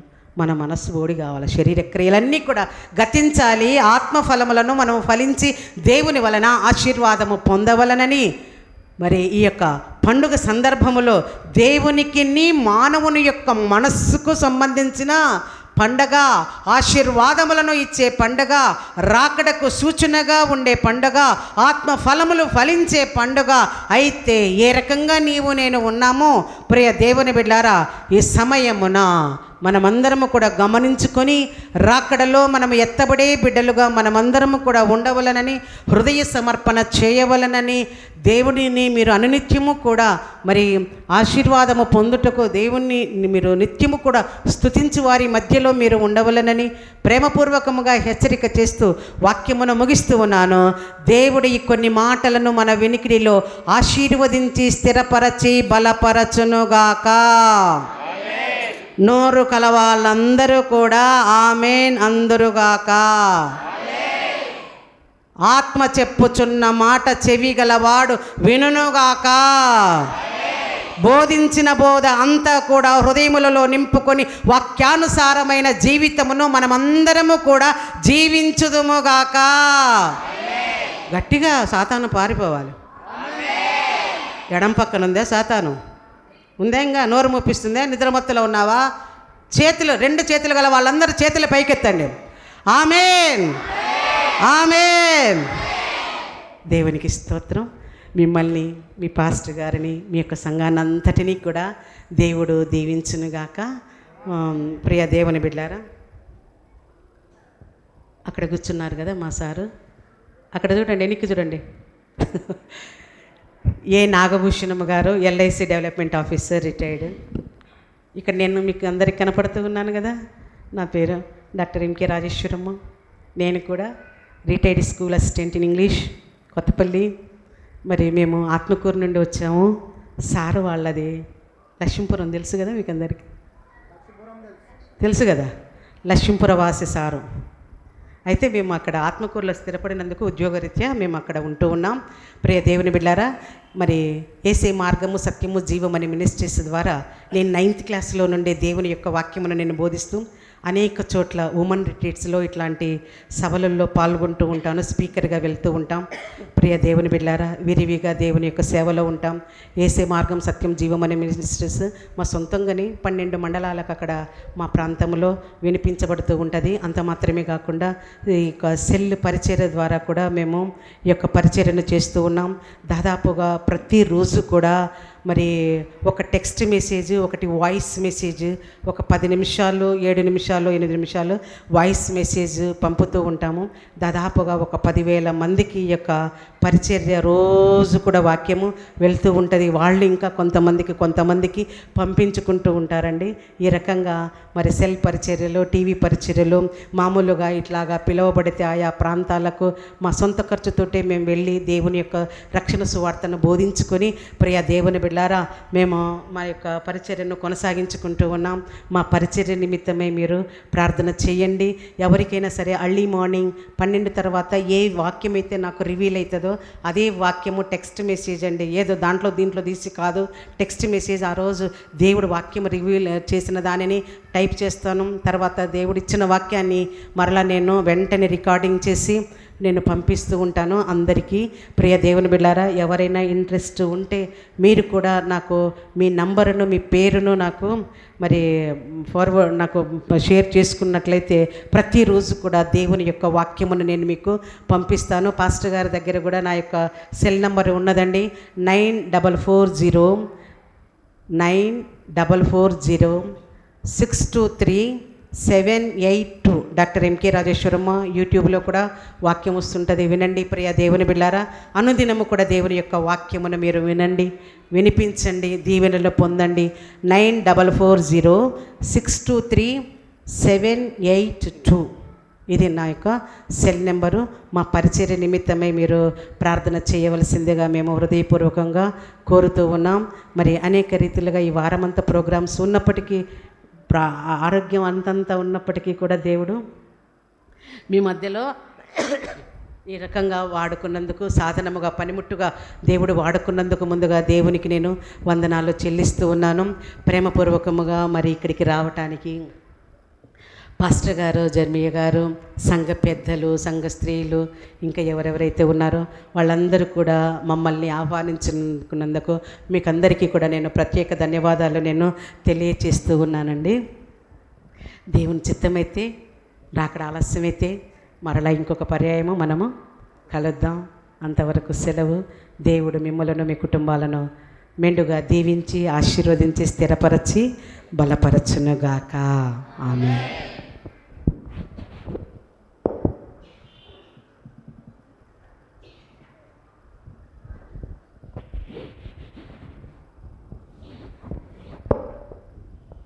మంచిది. హల్లెలూయా, హల్లెలూయా. చాలా మంచిది. చక్కని వాక్యాన్ని మనం విన్నాం.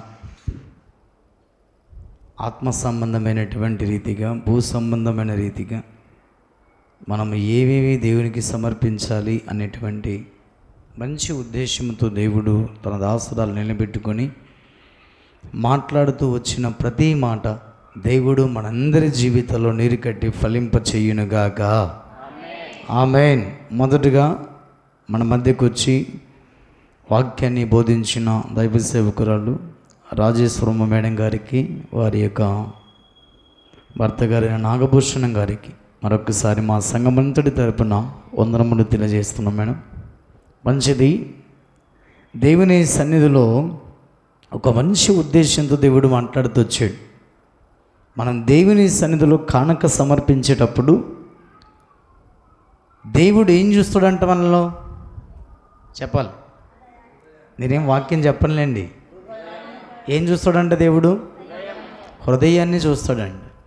అందుకే మన హృదయములో నిశ్చయించుకున్న ప్రకారం మనము ప్రతిదీ కూడా మనం ఏం చేయాలంట? సమర్పించాలి. అప్పుడే మన హృదయాన్ని చూసిన దేవుడు, మన కానుకను చూసిన దేవుడు, మనకు కావలసినవన్నీ ఇచ్చే దేవుడు. హల్లెలూయా. అందుకే మనమందరం కూడా ఈ కోతకాల అర్పణ పండగ యొక్క ఆరాధనకు వచ్చిన మనమందరం హృదయాన్ని మనం మొదటిగా సమర్పించుకొని ఆయన సన్నిధిలో మన హృదయంలో నిశ్చయించుకున్న ప్రకారముగా భూ సంబంధమైన వాటిని, పర సంబంధమైన వాటిని ప్రభుకు సమర్పించి ప్రభు ఇచ్చే దీవెన, ఆశీర్వాదం, ఆరోగ్యం మనందరం కూడా పొందుకొందుదుముగాక. మోకరించండి, తలల వంచండి. విత్తబడిన కానుకను, విత్తబడిన వాక్యము నిమిత్తమై మనందరం కూడా ప్రభు యొక్క సన్నిధానములోన హృదయపూర్వకంగా, మనపూర్వకంగా మనందరం కూడా ప్రార్థన చేసుకుందాం. ప్రభా, నిజంగా నా హృదయం దేవునికి దూరంగా ఉంది, నేను కానుక సమర్పిస్తున్నాను కానీ నా హృదయము దేవునికి దూరంగా ఉందంటే అది కయ్యూను అర్పణ అయి ఉన్నది. అందుకే అట్టి అర్పణ దేవుడు అంగీకరించడం లేదు. నువ్వెంత ఇచ్చినా నువ్వు దీవించబడడం లేదు, నువ్వెంత ఇచ్చినా నువ్వు ఆశీర్వదించబడడం లేదు, నువ్వెంత ఇచ్చినా కుటుంబంలో సమాధానం, నెమ్మది లేదు. కారణం ఏంటంటే నువ్వు కానుక సమర్పిస్తున్నావు కయ్యూనులాగా, నీ హృదయము దేవునికి దూరంగా ఉన్నది. నువ్వు అర్పించే అర్పణ కంటే అర్పించే మనసు దేవుడు చూస్తున్నాడు. ఆ మనసును దేవునికి ఇచ్చి ప్రభు సన్నిధిలో నువ్వు నీ హృదయములో నిశ్చయించుకున్న ప్రకారము కానుక సమర్పించిన నాడు దేవుడే నిన్ను దీవిస్తాడు, ఆశీర్వదిస్తాడు. దేవుని దీవెన సమృద్ధిగా నువ్వు అనుభవిస్తావన్న ఉద్దేశముతోని దేవుడు తన దాసురాలను నిలబెట్టుకుని మాట్లాడుతూ వచ్చాడు. ప్రార్థన చేసుకుందాం మనందరం కూడా. ప్రభా, నా హృదయం నేను ఇస్తున్నానయ్యా, కానుక కంటే ముఖ్యంగా నా హృదయాన్ని నీకు కావాలని అడిగావు కదా ప్రభా. నా హృదయం అన్నిటికంటే మోసకరమైనది, ఘోరమైన వ్యాధి గలది. దాన్ని గ్రహించగలిగినటువంటి నీకు నా హృదయాన్ని సమర్పించుకుంటున్నాను ప్రభా అని మనందరం కూడా దేవుని సన్నిధిలో మన హృదయాన్ని అప్పగించుకుందాం, హృదయాన్ని సమర్పించుకుందాం. హృదయాన్ని సమర్పించుకున్న తర్వాత నీవు నీ హృదయంలో నిశ్చయించుకున్న ప్రకారం ప్రభుకు భూ సంబంధమైన కానుకను సమర్పించటానికి ఈ కోతకాల అర్పణ యొక్క ఆరాధనకు వచ్చిన మనం నిశ్చయించుకుందాం. ప్రార్థన చేసుకుందాం.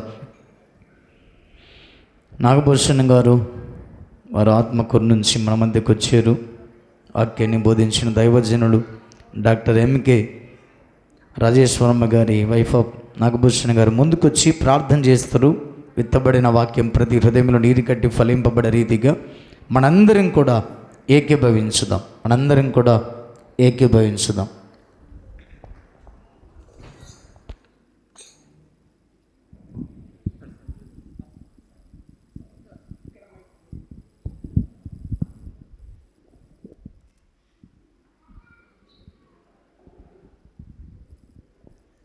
క్రీస్తునందు ప్రియమైన లదగిరి సంగమా, ప్రభువు నామం అందరికీ వందనాలు తెలియజేస్తుంటున్నాము. మరి